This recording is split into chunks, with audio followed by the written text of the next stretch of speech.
Taraga Nepal Numit Asibu Coalitions for Indigenous Rights Campaign na Safong Lakpadagi Ing Lising Aniga Tara Mangadagi Lepalaitana Manipur National Day Haidana Aikoi Thoram Pangthoktuna Lakli Mapungoina Ngasi October gi tang Taraga Nepal asi Adugumba 1948 ta Manipur da Miyam gi Constitution amakak adopt torba matung Constitution dugi matung ina Jun ki tang Tara amadi July ki tang kun gatareta Manipur da pangthokhiba adugumba election Manipur da adugumba Baskar na election ki tribunal oiraga aduga PC Dev na haiba election adugi returning officer oirakanda pangthok sakhiba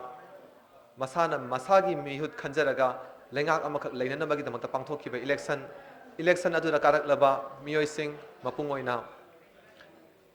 tongan ba assembly constituency nifu tarukta aikoi election pangthokhi nifu taruk sigi manungda moirang mayang imphal lilong amadi yaidipok hairiba constituency mari asidana muslim maitai pangalgi amadi moirang gidana chingi amaga reserve leraga punna miyoi yankhai nifu taruk constituency nifu tarukta amaga aduga mari amana reservation da laaga punna miyoi yankhai sigi mathakta amu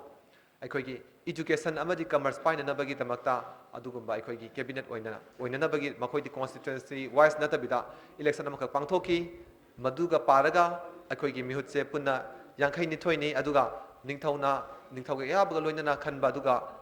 matamdugi chief minister MK Priyoberta masiga paraga punna miyoi yankhai humdoi hairiba member yankhai humdoi leiba aduga cabinet chief minister yauraga cabinet taret leiba asigumba Manipur masagi maromdom kanagi sum mikha pondaba masagi full sovereignty leiba adugumba nation amakhaki thakta adugumba lengak lola makhak leikiba numine October gi tang 10 ga Nepal ase maramatun hairiba asigumba yam maru oiba puwari gi numit asibu sirkar ningsing jatuna pangthok sananabagi thoram asi ngasi lengbirakliba khwai pumnamaki ayaba lawjaraga ngasi gi thoram asi haunanabagi tanja dum tang ai lawjage maramaduna ngasi gi senglaba Atra Sanglen asida Pangthok Jariba Manipur National Day asigi Phampak thakta nganthoi binana bagi tamakta ihan habamakta da kausin jari iningthau maidingu lesem basana jawba Manipur gi his iningthau phampak thakta lengsin biraksi mathangda Coalitions for Indigenous Rights Campaign gi president su obidi bekai khumna jariba oja thoksom Somanendra phampak thakta lengsin birakna ba kausin jari iningthau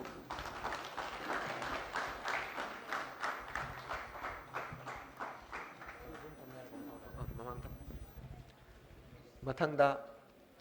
ikai khumna jariba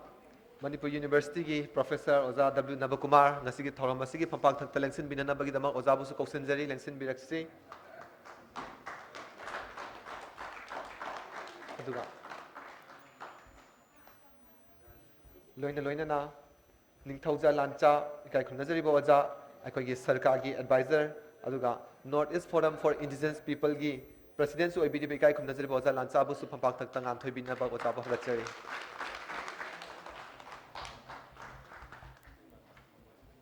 loina na aikoi ikai khumna jariba oja Pradip Phanjaubam oja busu aikoi senior journalist oja busu kausin jari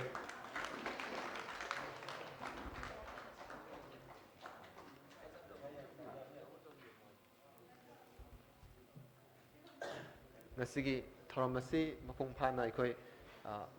phampak thakta lengsin bigadaba singasina phampak thakta lengsin bikrabagi matung asida ngasigi thoramasi haudorakna bagi adugumba maira sukhatna bagi tanja tumtang ai lawjage maram aduna phampak thakta nganthoi biriba iningthauna lamjing biraga aikoi kai khumna jariba aikoi president member sing na ngasigi maira sing se sukhatpida mateng pangbina bandolong na hangachari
Nang pairi.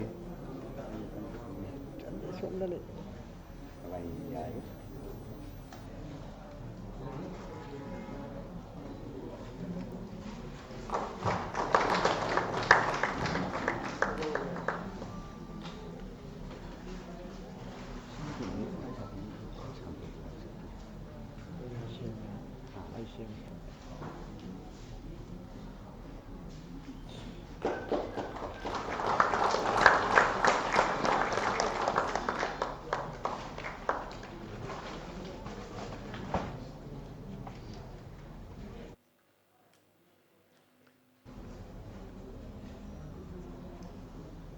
Yeah.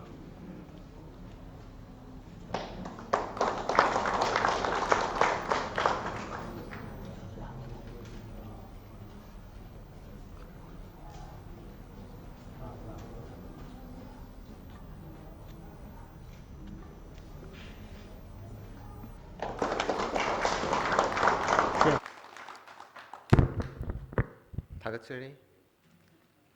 ngasigi Manipur National Day ki thoramasi akhoi hawdorna bagi adugumba maya sukhat pikhabagi matung asida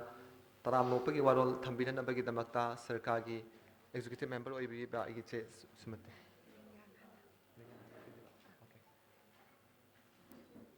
thana ngasigi phampak takta ngan thoibiri basing sigi mafamda ikai khumnajari basingi mafamda akhoi gi achamba khudol amatang tamna bagi tanja tumtang laujage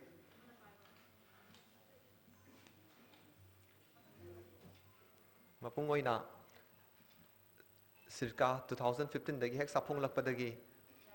adugamba 1947 dagina 49 phawbada laikhiba manipur gi puwari singse ekhoi ningsingduna laki maramdi 1949 dagina 47 dagina 49 phawbase manipur gi puwari da yamna maru oiba tangkak singne haina ekhoina laujai maramdi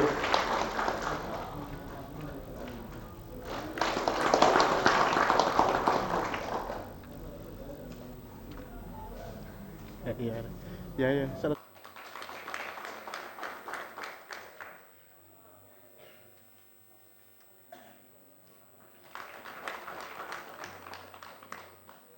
Nineteen 47 dagina 49 phawbase manipur gi political identity amakhak takpada masi manipur gi turning point amakhak ne haina laujai maramdi 1947 ekhoi ningkha tamba phangkhiba 1948 ta ekhoi gi constitution leijakhiba jun ga july tha ta ekhoi di election pangthokhiba aduga october gi tang 10 ga nipal da ekhoi gi miyam gi mihut leikhiba matung tarakpada amu 1949 da merger agreement sign tokhiba adunga 1949 gi october gi tang 10 manga da mu manipur se india da tinkhiba india da tinkhaba matung dagi di tongan tongan ba lengak lol gi thak ta khetnarak padagi adugumba conflict mayam khok thorak pamaram aduna ekhoi gi 1947 dagi na 49 phawbi gi period se ekhoi gi turning point amakak oibana masi ekhoi gi mirolna ngasi ekhoi gi miyam na masi mayek sengna khangba mathau tai se masi khanglakpana maram oirakanda sarkar na thoram sing se pangthok charakpani maram aduna ngasi gi numit sibusu manipur national day haina pangthok chabane loinana manipur national day si pangthok chaba sida tinbiriba khwai punamaku taram nokpagi warol thambirana bagi damakta aigi chesumati members sarkar bu kosinjari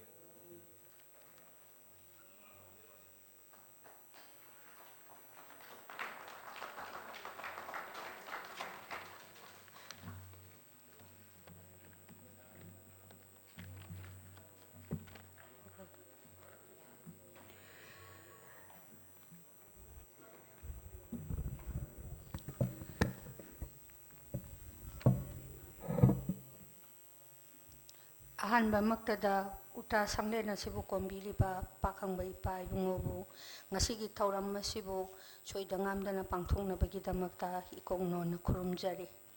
ngasi Coalition for Indigenous Right Campaign Sikana aikoigi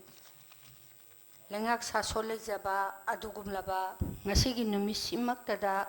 aikoi iramdam manipura sigi oinadi yamna nungaijaba adugumba numitki mangana punglangbagum adumna ngankiba adugumba numit ama oiriba maingi singna samdana koklaroi manipurgi puarida adumak lengdana saron suron phawba lehauragadaba amadi tungi mirolna ngasigi mirolna tungi mirolgi damakta lambi yatnabagi adugumba pangthokpa yamna maru oiraba Manipur National Day-gi thauram asida ngasigi thauram asigi mayai tangbalda lengsinbiriba Chief Guest ki phamphang nangda lengsinbiriba mingoina panjarabada iramdam asigi hendok thoidokna ikai khumna jariba maidingu leisemba sana jawa His Highness the King of Manipur bu sikagi mahut sinjaraga agi ikai khumnaba amadi nolokpa adu thamjari aina lepsariba jaga asidagi ningthaubu ikok nonna khurumjari loina na ngasigi asigumlaba yamna nungairaba telaba mikup asida sikagi ngasi ma president oibiriba mingoina panjarabada aigi naw somendo thokjom president sikabusu aigi kai khubnaba amadi nolopadu usari loina na taramna usari aduga Professor W. Ozanaba Kumar, former Dean of Student Welfare Manipur University bu ngasigi asigumlaba nungairaba mikup asida mayai tangban lengsin biduna ngasigi pangsal asibu bapung pahan bibagi damakta taram na uksari loina na miyamne hendok thoidong na masa khangna biraba aina mingta haibada adumak khangbiraba aikogi Oja Ningthauja Lancha ngasi Manipurgi issues kayada mangjin thaduna North East State khudingmakta link up taunaduna Manipur bu awonba Manipur ama puraknaba asawa thaudang lobiriba Oja Ningthauja Lancha advisor sika Manipur president NEFIP bu so taram noksari loina na Senior journalist ama oibiriba Manipur gi mipung khudimata minna kongya honbiduna nongju nungsa khaktana awaba thidana ngasi miyamgi damakta kathoklaba punsi ama oibiriba mingoina panjarabada oja pardi phanjomba musu sikagi musinjaraga taramna uksari loina na ngasi gi asigumlaba yamna maru oiraba telaba mikup khara asida aikoi punna khangminnaduna resource person kayadagi mamutta na mapung phana ngasi aikoi gi ipa ipugna kari taurami matam mamada aikoi si so yamna ningtamna lengak sason leijaba adugumba leba amada ningtamna hingjarami haibagi mayek laraba adugumlaba warol kaya ga loina pangthokadoriba asigumlaba thoram asida tongan balup kayadagi lengbirakliba amadi tongan ba mahiroi lupsingdagi lengbirakliba amadi punamapu subsinjaraga ngasigi asigumlaba function asibu mapung phan binabagi damakta mangda lengsidbiriba hendok thoidongna ikai khumna jaribi ibung ipasing isel sata sati sing punamapu taramna uksabaga loinana punamapu amuka hanna ikok nonjari aigi taramna upagi warola si matang saida tensin jage thank you all Anjari Jesumati Makasa Tasarak Pasidi Aikogi Nasi Pangtok Sariba Manipur National Day Asigi Nungi Oda Warol Tambirana Bagi Damakta Sirkagi Secretary General Obiriba Aiki Kaikam Nazariba Yamba Moyatam Angamba Kosinjari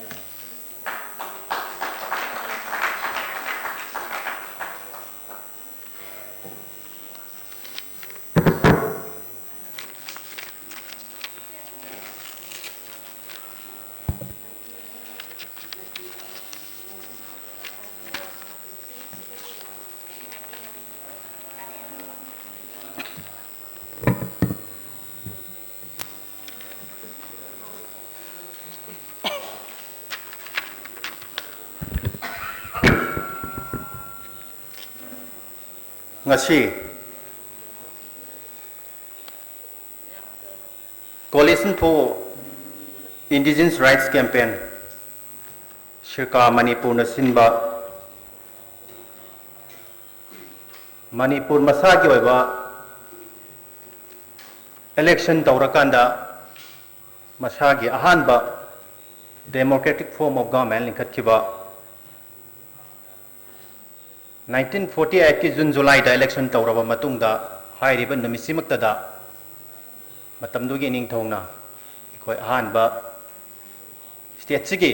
Manipur State Constitution Act 1947 gi makada ikogi lamdam sigi oiba miyamna yaba miyam gi oiba election tawraba matungda lamdam sida ikogi Manipur State Assembly leiragani haina lauthokhiba amadi ahan mai mafam phamkhiba 18 October 1948 asibo ningsingjabo aina ikai kumnaba utpu aina ngasi pangthokliba thoram asigi athoiba mitunglen gi phampham langda lengsin beriba mingoina hangkatcherabada maidingo Desember sana jawba amadi kai kumnajariba lamdam sigi ning thaw amadi president gi phampham langda lengsin beriba sirka gi president Thoksom Somarendra amadi ngasigi pangthokliba Manipur National Day thoram asigi akhannaba mithunglen jingi phampham langda lengsin beriba ikai kumnajari boja W Navakumar former Dean of Student Welfare Manipur University ikai kumnajari ba waja ningthokja lancha advisor sirka president Nefif amadi akhanaba mithunglengi phampham langda lengsin beriba ikai kumnajari ba bigi waja Pradip Phanjobam senior journalist pu ikokno ne ikai kumnajabu chari amadi ngasigi puwarida kauba yadana lairiba yamna maruiba ekoige isagi lengak leijakiba namit asigi damakta ekoine invite tawbada lengbirakliba invited sing amadi tongan balup singi maruiba lakpiriba ahalaman sing electronic print media gi sinin auksing punumapu ngasigi yamna ningsingningai oiraba matamdugi state darbar hojingmaksu Uttara Sanglen hairagasu khangnariba hairiba mafam simakta da lauthokhiba duga manamit asi ningsingbagi thoram asida lakpiriba khwai kudingmakpu ikokno ne kai kumnajabadu shirkagi maikai dagi uchari shamlapa kari maramgi damak Coalition for Indigenous Rights Campaign Manipurna 18 October sibo Manipur National Day haina lauthokliba karigino haibadu matang mayamda thamjari maruaina 1891 gi Anglo Manipuri War da British ki makhada matam sangna leiruraba matungda 14 August 1947 da ekoigi iramdam sigi Manipur gi masagi ning tamba du iromdom lenga ngaksanabagi adugumba yamna chawba tangkak amakak ekoi isagi oiba political status lepsaba ngamba tangkak amakak ekoi British na thadokraba matungda Manipur masada lehawi hairiba matamda Manipur masagi lengak salaijaba masagi home rule masagi British ki makhada leram masagi matamdugi Manipur ki internal sovereignty adudi kaidana leiba aduga maleba amoyame masigi yamna chapchaba wafam amakak hongjeba taragadi August 11 1947 da British na hadokringai da Manipur amadi India ani ki marakta lainhaugadaba leiba ani ki marakta leiba treaty leiba ani ki maramda lehaugadaba yanase leba ani si British thadok satkhra matungda karamba phibam da lehogani haibagi matangda 11 August 1947 da instrument of accession haiba agreement amakak sign tongnaki hairiba sign tongnabadu da maroina India ga Manipur ga tamdugi dominion of India ga Manipur ya nakhi basi ekoi external affairs defense communication hairiba item ahum si khaktang natana ataidi British na Manipur thadu wasat kiba targasu India amadi Manipuri ani si masagi tongan ba entity amamam da leiba masagi lengak ngaksan nabagi dugumba sabsaba phirep leijaba leba amamam oigedabani haibasi hairiba instrument of accession na yamna mayek singa tae maram madumang na madugi yanasi edu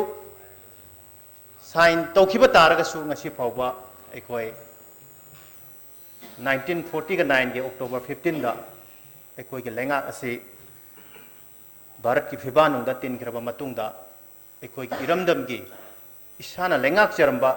कना की सुमखा पोंदबा मणिपुर की पुवारे दति यामना मरुओइबा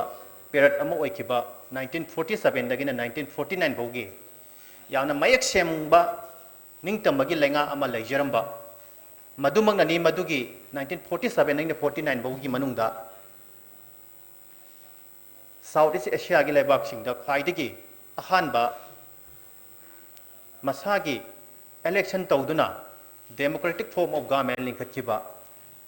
अहानबा दुगुंबा एकोइगी लेपा अमा ओइखिबनी हाइरिबा दुगुंबा यामना एकोइगी सिंथानिंगाय ओइबा दुगुंबा एकोइगी लेंगाक अदु 1948 की जून जुलाई दा इलेक्शन तौरब मतुंगदा हाइरिबा एकोइगी 1948 की अक्टोबर 18 नुमित असिमक्तदा मियामना यादुना खल्लबा अदुगुंबा रिप्रेजेंटेटिव यांखई अमदी पुन्ना अखोगी नॉमिनेट तौब मी अहुम हापचल्लकांदा पुन्ना मियोय यांखई की हुमदोइना अखोगी मणिपुर मसागी ओइबा लेंगा ngaksanabagi अदुगुंबा पुन्ना काउंसिल ऑफ मिनिस्टर ट्रेड यावबा अदुगा चीफ मिनिस्टर एम के प्रिवर्तन ओइबा अदुगुंबा यामना तोंगान तोंगानबा ngasiगी ख्वाइदगी इंडिया नदना पृथ्वी की मफम कयादा डेमोक्रेसी की ओइबा चौब मरु हुनखिबनी हाइबसु यारिबा अखोगी मसागी मियाम की इलेक्शन तौरगा खनबा अमदी तोंगान तोंगानबा साउथ ईस्ट एशिया दा मियामना याबा दुगुमा लेंगाक अमा लहिनखिबा ख्वाइदगी चौथोकनिंगाय ओइबा दुगुंबा नुमित तुमुक्तदा फमखिबा स्टेट दरबार लाउथोखिबा प्रोक्लेमेशन अमदी नमदुदा अखोगी मतमदुदा अखोगी निंगतंबा मसागी लेंगा अमा लेजरे हाइबसी मसी मदुगी चौथोकचबदुनी सिरकाना पांथोकचरिसी मरमदुना मिहुत यांखई हुमदो यावबा दुगुंबा अखोगी ओबे मणिपुर स्टेट लेजिस्लेटिव असेंबली से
election tꯧꯒꯗꯕꯅꯤ ꯍꯥꯏꯕꯗꯤ constituency wise ꯅꯠꯇꯕꯤꯗ ꯑꯩ ꯑꯅꯤꯃꯛꯇ represent ꯇꯧꯒꯗꯕꯅꯤ ꯄꯥꯏꯒꯗꯕꯅꯤ ꯈꯜꯂꯤ ꯑꯗꯨꯒ ꯂꯣꯏꯅꯅ ꯑꯦꯛꯇꯤꯚ ꯑꯣꯏꯕꯅ ꯌꯥꯝꯅ ꯌꯥꯎꯔꯒ ꯑꯩꯈꯣꯏꯅ ꯌꯨꯅꯤꯚꯔꯁꯦꯜ ꯑꯦꯗꯜ ꯀꯟꯁꯦꯞꯀꯤ ꯃꯅꯨꯡꯗ ꯃꯤꯌꯥꯝꯒꯤ ꯃꯤꯄꯨꯝ ꯄꯥꯡꯊꯣꯛꯅ ꯃꯤꯌꯥꯝꯒꯤ ꯄꯨꯟꯅ ꯉꯥꯛꯆꯔꯕ ꯃꯤꯌꯥꯝꯒꯤ ꯃꯤꯑꯣꯏ ꯄꯨꯟꯅꯃꯤꯟꯅꯕ ꯂꯝꯗꯝꯁꯤꯗ ꯅꯥꯒꯔꯤꯛ ꯑꯁꯤ ꯑꯦꯋꯦꯔꯅꯦꯁꯀꯤ ꯑꯩꯈꯣꯏ ꯃꯤꯌꯥꯝꯒꯤ ꯃꯤꯑꯣꯏꯒꯤ ꯋꯥ ꯑꯃ ꯐꯥꯎꯕ ꯀꯥꯟꯅꯔꯕ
This is the reality. Aduna machi chatkraba matungda adugi power structure do hojik phawbada thugaiba ngamdabagi problem achauba lay madugi reflection duni hojik tawra ibase aduna aikhoigi marakta amaga khana hanaba British la aba matungda yamna laina Manipur gi miyambu Kuki Naga amasung Maitai haidana khaido akanda Maitai dugi manungda mu Maitai da Maitai Hindu Maitai Bamon natuka Maitai Pangan Maitai haina khaido akanda khosi yamna laina British ki interest British colonial policy du imposed over yana ba aikoida admana lae aduna aikoida hana lalu ki mohutta lalu karam baduna yumthong kudingi lupa manga ma khongol kanda tax khasna khongat pa hore aduki impression ni aikogi tamna laktana aran bawain chathai haidana lakpadagi khongjai lan horkadori ba kuki rebellion na ngarang na handa yena riba myam horkadori se singa khamsana jawbana luchinga kanda aduna madugi laiba pot ase aikoina naina ningai ori badi kaino haiba matamda 1940 ga 7 da hairiba ning tamba matam sida tongan ba kangbu si Manipur da yauba yaudaba maudagi haurakanda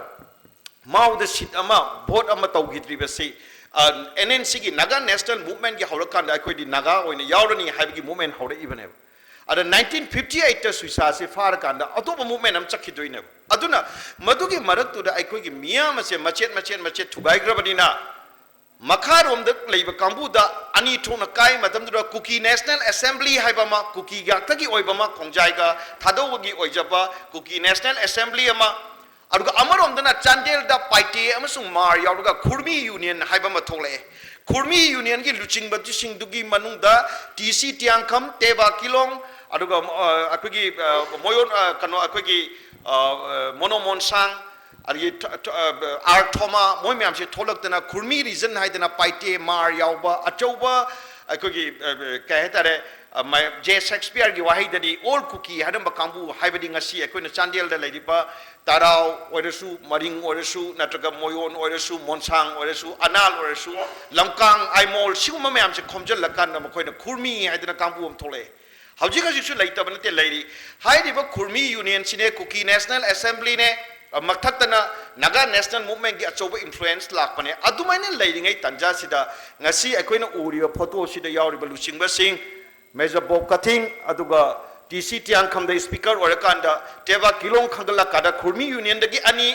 Kuki dagi asuk haidana maitai pangan adumaina politically ulakanda punna leibak ngakpa we the people of Manipur haidana people's rule in Manipur miyam na leibak ngakchaba yam na integrated oiba adugumba Manipur ba sengbal na bagi maru khunbadi haidiba October 18 da sitting tawkiba June July da election tawkiba haidiba kanosil gi hawkibani aduna haidiba matam sida aikoi se aikoi gi Bimol akoi jamna number film do da monomon sana hagibado khangna bada horokpada aikoi kaina bana hale haido aduna adumaina tasil lakan aikoi myam sigi oiba structure consolidation tawban nangdringai da 1948 ki election sigi hek matung da 19 tawroba matung dagi kanna pressure la akanda opposition oiba Manipur State Congress da Nehru amsung Sardar Patel na paisa thadar kanda nataka makoi de influence tawkanda Manipur se maza agreement ki makhada lokshin na honorapadagi September gi tang kuma thoida khoi gi ning thobu kaura kanda namdana nahan aina suyam toina hajaba ngasagi original kanora yaugi daba mitoki matang yam phajina palli bona fide inhabitants na tagadi yaroi haidna akoine izaba maja agreement to dadi aduna adumain tawdana leiriba akogi maja agreement to drop tawra akanda moina hana drop tawdana leiraba Tripura gi maja agreement ka karimta khena daba adugumba agreement amakak under duress ta moina Manipur sibu British na thaina British na phawbada annex tawgi daba British India da yahon gi daba Manipur se British ki model the indirect rule tawba yanaba aikogi oiba internal affairs ti autonomy piraga atai sidi akoina paiba haidana admain tawdana Indian model of indirect rule se lakpa matam dra fare akoi yauro bane masidi yaur se haidana instrument of accession gi makada August 11 da sign tawgragasu maza agreement na madugi right myam no loi kakthala kanda ngasina Kashmir da kakthaliba sumaina kakthala kanda aikoi se Hojik Bharat Machani Indian citizen ni Indian ki part amane na lairu baduna hojiti kaidore aikoi ki legal and political power se Manipur is a kahetare India ki state amo oina aikoi ki population aikoi ki miyam aikoi ki ngangkai aikoi ki laibak ki ningtamba se ngangna India ki constitution ki order makhada lenga makhada akoi madumane hingba ngamibra habisi wahang ama lae haji mang the citizenship amendment bill leire mitop mayam ama changpagi wafam leire mitop habisida interstate migrants tagina international migrants tagina mayam ama leire adu leireba matam sida akoi kayam kuina sumaina legini nahan kuki naga khanabagi dadu ai anum haijai mamdi akoi da leiriba akoi gi kanu su hana yaukraba ethnicization tauba aduga ethnicity mi magi proof takpada politicization tauba mayam si ge koi hanjana sothabani aduga manipur bangam kaise leitragadi manipur hawa hajiki leiriba structure se kaiba matamda manipur da leiriba proof amata taudna magi sovereignty ngana hingba ngamoi habisri reality ne leiriba geopolitical reality de facto reality is masak khangdana amana lana unabasu yaroi adunani akoi gi charter da hojik manipur da ahan sing assembly badudagi hena meaningful oina people's council ama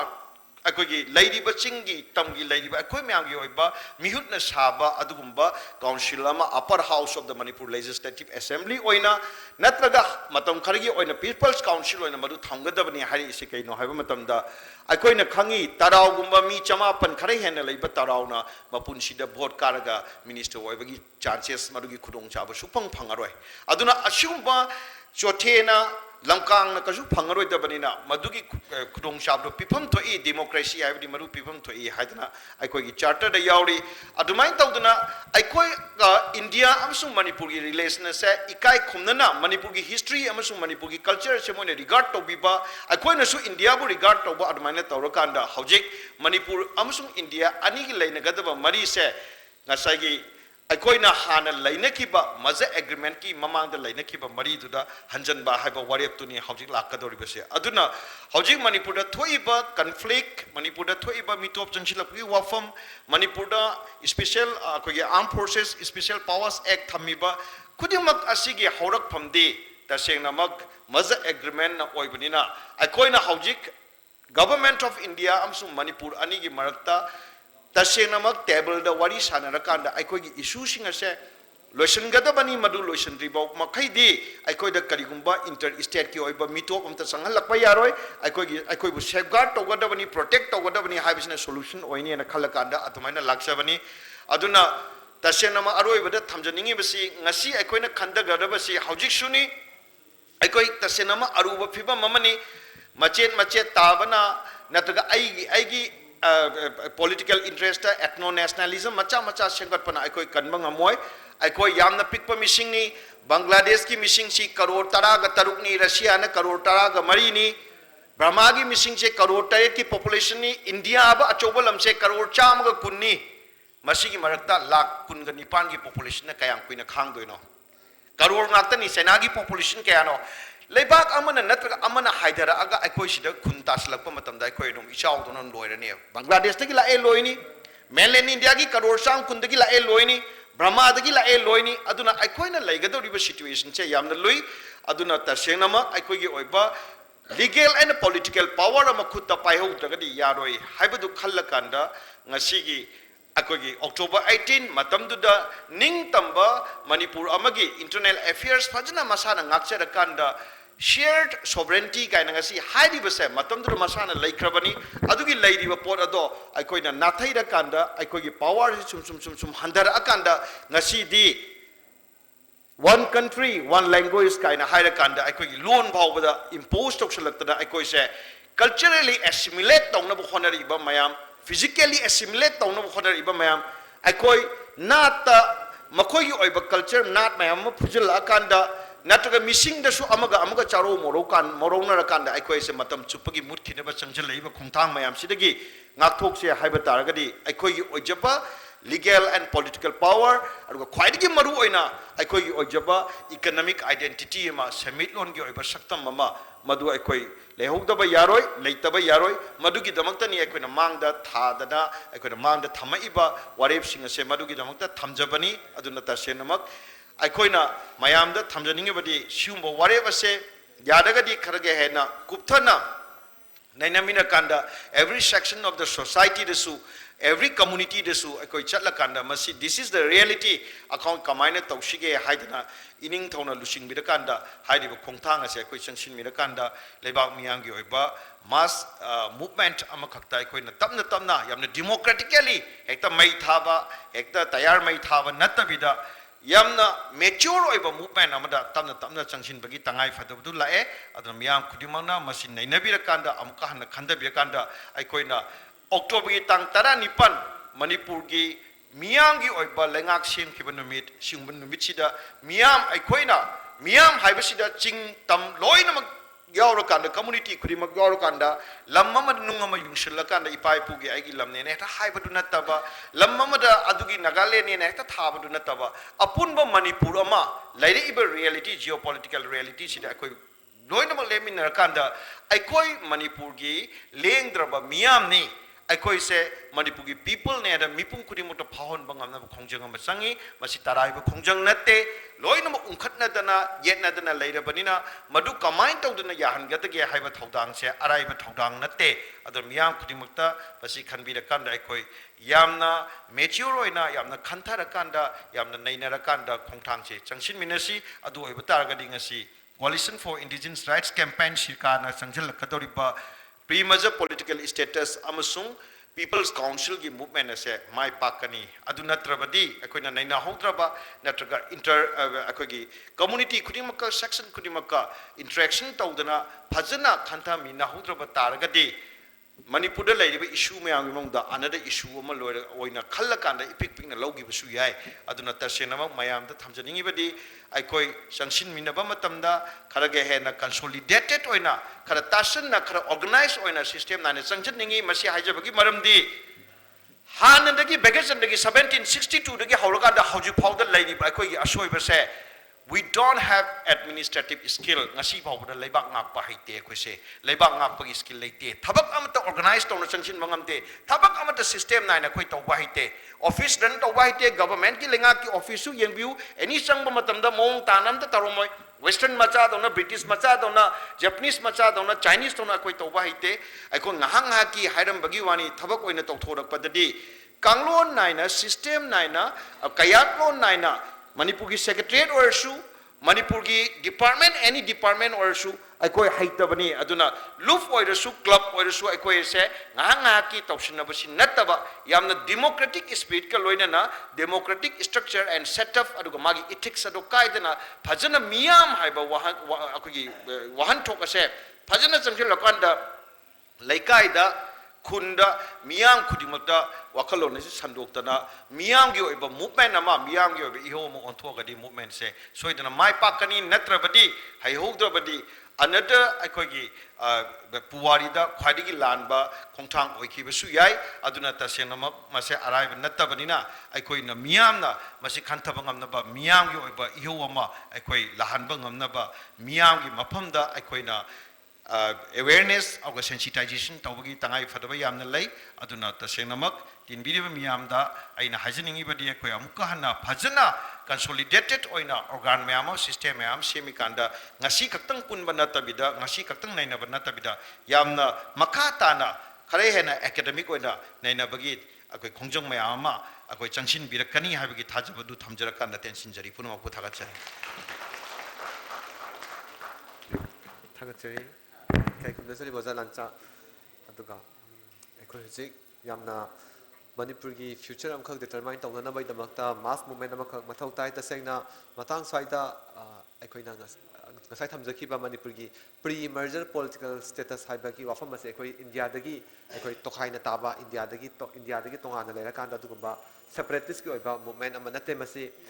India gi manung da leiba ta daga su karigumba ekoi gi internal sovereignty adudi ekoi isada leijaba aduga defense ne communication ne external affairs ne asina chingbana Indiana pai bigi aduga instrument of accession akoina sign tawna kibodo madugi nataba taraga su madugi framework manungda natraga maduga similar oiba framework amagi manungda Manipur gi oiba maning tamba masana masabu lengak chaba masana masabi lamgi matangda masana warep labza hoba natraga masagi resource ki matang na masana manipur masana warep lauza hoba masagi lam kananaba masagi yelhomi kananaba gi damaktam isagi oi bai khoi ji warep loba ngamdri masina manam ora kana khoi ji isu me am thorak pani adu tar ji khoi na khwai mathau tar ji khoi gi internal sovereignty ama kak leira kan da khoi isana isabu warep lauzab na gi dama adu gumba khoi gi political gi amadi territorial right ama kak lehan ma mathau tai hai ba political ama territorial right adu bani khoi na pre merger political status na hajaga dori base adu masina khoi india dagi to khaina taraga india dagi tongan ba atopa country ama kana tongan ba nation ama sembagi adu gumba potu di matang saidai concentrate hai potu matsu ayam clear oina thamjage makata rakpada khoi gi Manipur University ki kai khum nazari moza Professor W Nabakumar thamam sig mari lainaba thambinaba dingsing jari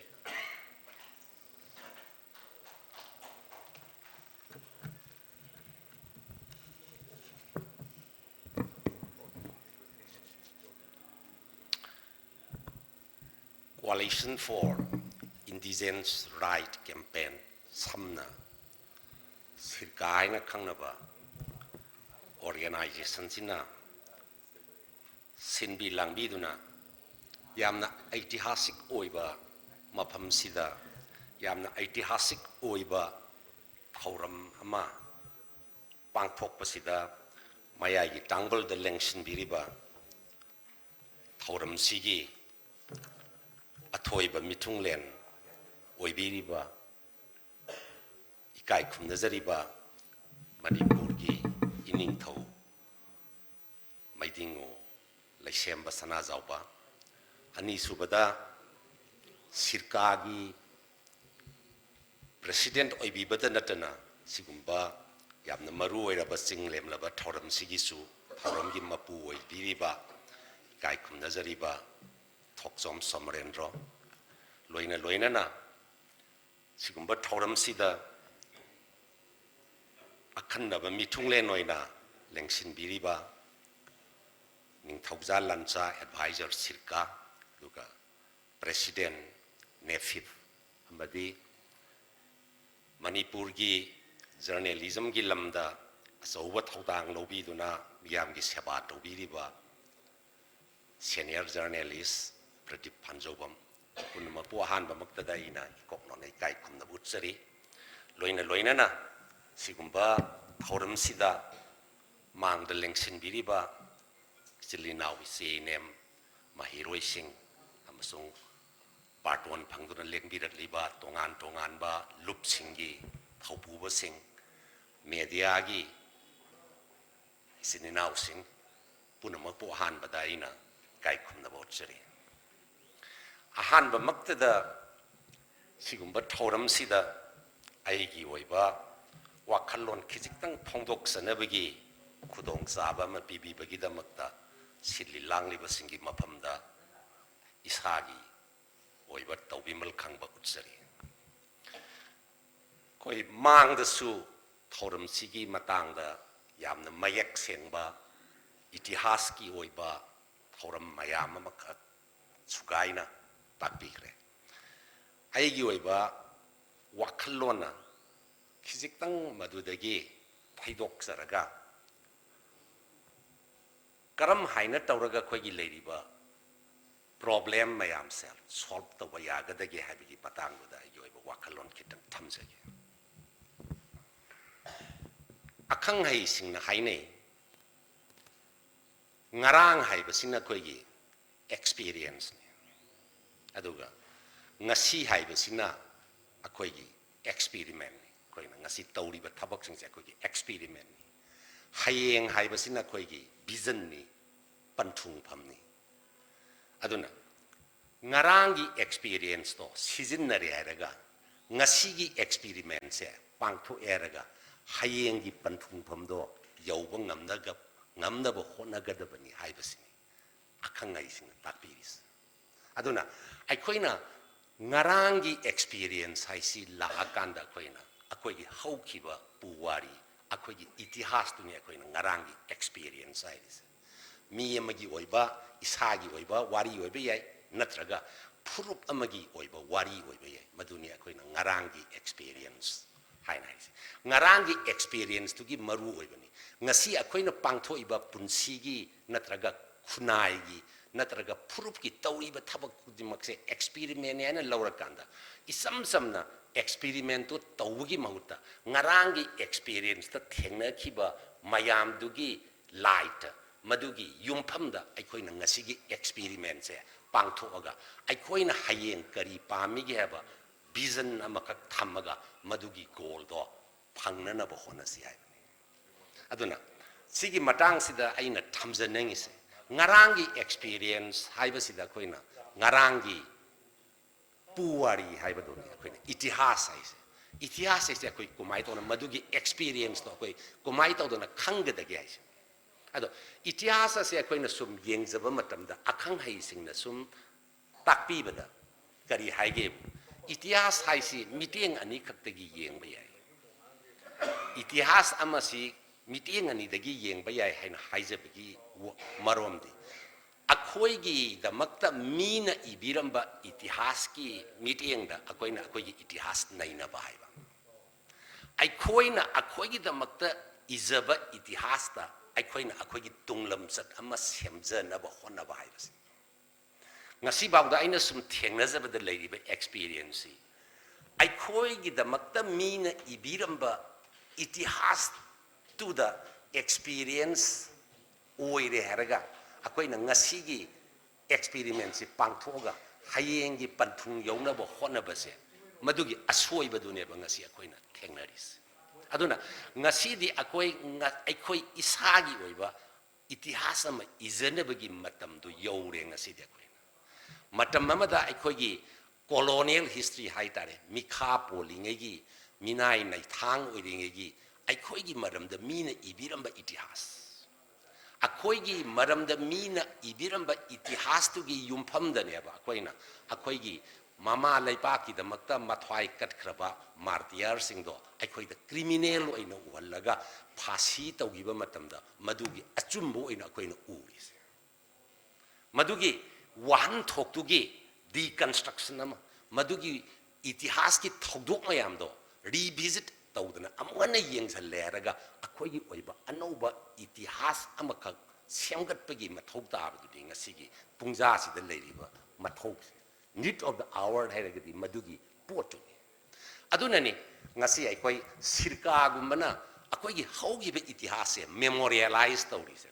निंगसंगनबा होनरिबा अखोइना मेमोरियलाइज तौबगा लोइना history ओइबा fact मयामदो अखोइना revisit तौरकांदा अनौबा अखोईगी ओइबा meeting अमदा सागतपा इतिहास अमगी मथौ तारिसे अदुगुंबा अखोईगी मियांगी ओइबा अनौबा meeting अमदा social की ओइबा view point अमदा हौजिकी मतमदा अखंग अहिसिंगना social history गा हाइस इतिहास हाइसे अखोई इसाना इजरा बाउदा मियामगी मोते इबा इतिहास नतबा अखंग high खरगी मोते इबा इतिहास तो मदु नतबा social history ना अखोई मियामगी ओइबा मीटिंग दगी ओइबा इतिहास अमा सागतपगी मथौ तारिस अदुना मियामगी ओइबा अदुगुंबा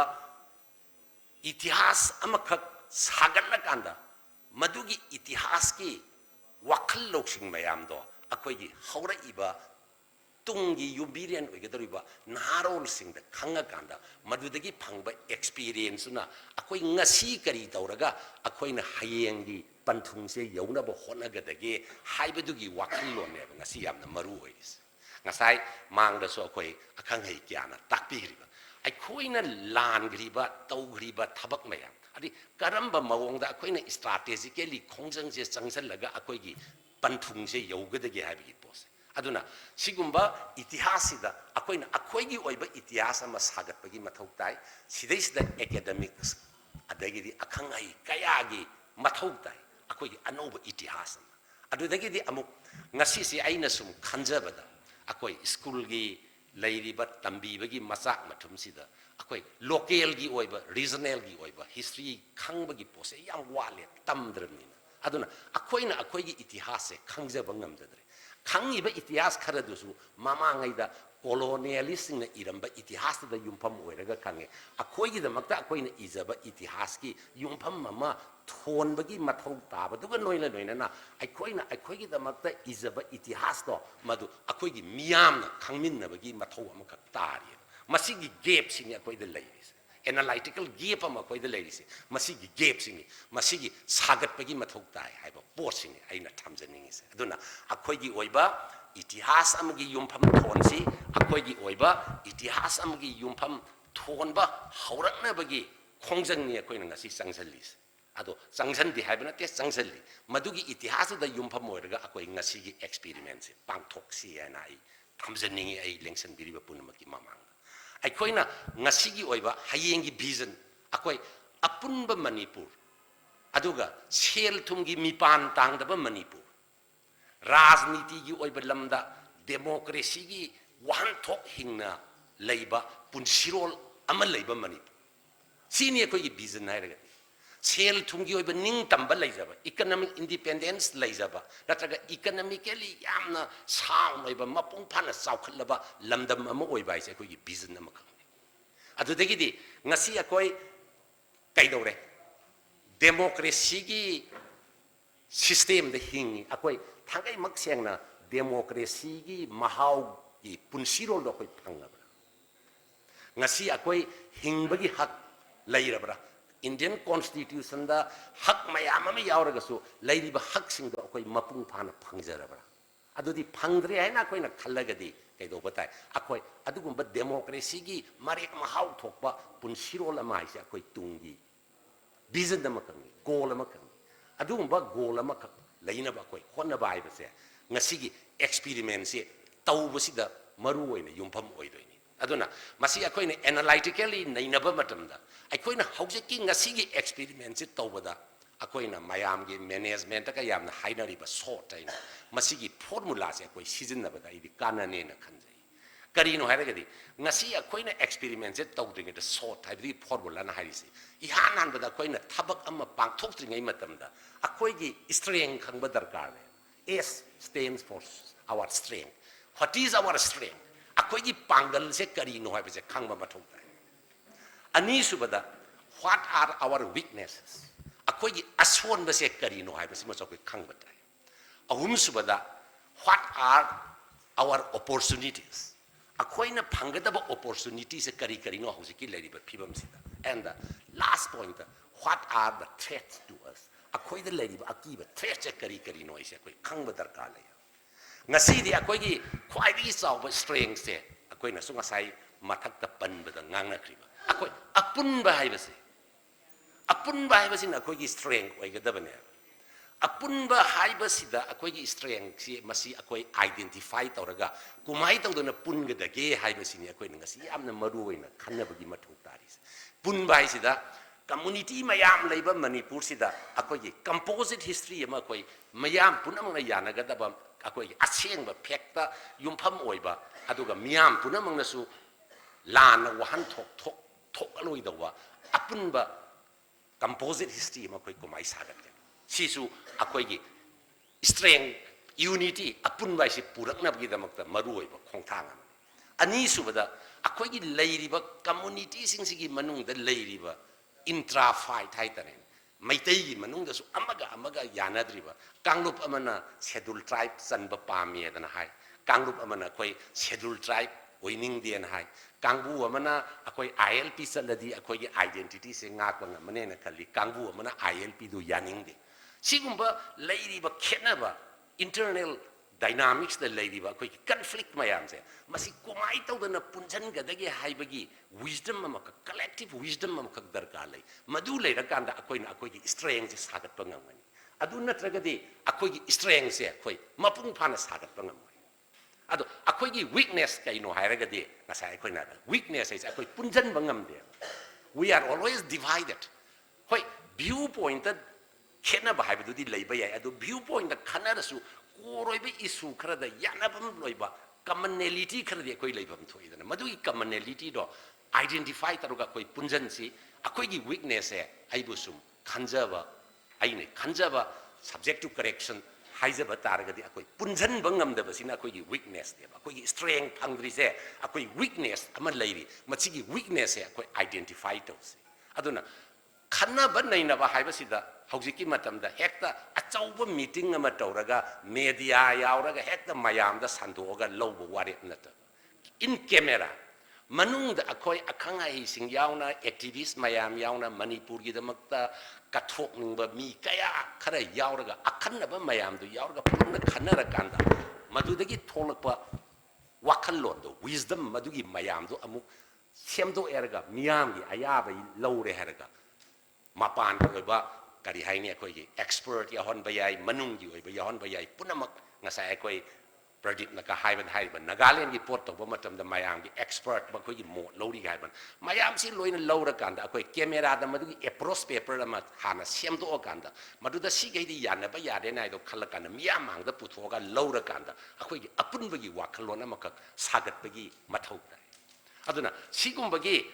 what is our strength what is our weakness akoi gi aswon mana karino akoi gi strength na karino akoi da leriba threat na karino akoi da leiba opportunities na karino haiba mayam se masi phazana identify tawrakanda akoi na ngasi gi experiment se tawre heraga akoi gi tunglam sat gi goal ama future gi goal ama future gi panthung ama ka sem gi wakhalon se sagat kadabani ngasai haiba sirkana pamjariba pre merger political status da hanjin bai si goal amani maduda yauriba goal di akoi gi political gi oiba ning tamba economic gi oina dependence tawdaba independent oiba aduguma mayam dune ba koina pamjabagi miteng ama ka thammi ba vision se aduna ngasi akoina pangthok ka ba action mayam sina experiment oiraga tungi vision do akoi tungi goal do akoi achieve tawgadori ni phangdori ni aduna ngasi akoina pangthoi ba thabak sida madu akoina mapung phana tungmang yengna kaya hanan nainaraga pangthok oba natragadi aikoina mamangi mirol da itihas da soiba kaya ama leire haina hairiba sumaina tungi mirol na so akoida soire hairakpagi khudong chaba ma logini adu hayadana pungsum maksum ba 100% oiba haibadudi ngamoi maramdi soiba se miyogi haunau sani aduga situation se matamgi matungi na hongak patabani aduna sigumba punamak se tawraga ngasi sirkana pangthori ba thabak se masigi manglom da changsalakba yamna phaba khongthang ama khakne hana lawjaraga manipur gi tunglam sat ama sem da phonabada akhoi miyam gi oiba wakhalon thambaga loinana miyam gi damakta kathokpaga loinana tholaiba sirka gumba organization je saugal lehraga manipur miyam gi tunglam sat akhoi gi panthung do akhoi isana lepjanaba honara siaiba tentak pa warol se thamjaraga miyam gi phamdagi bidai loksa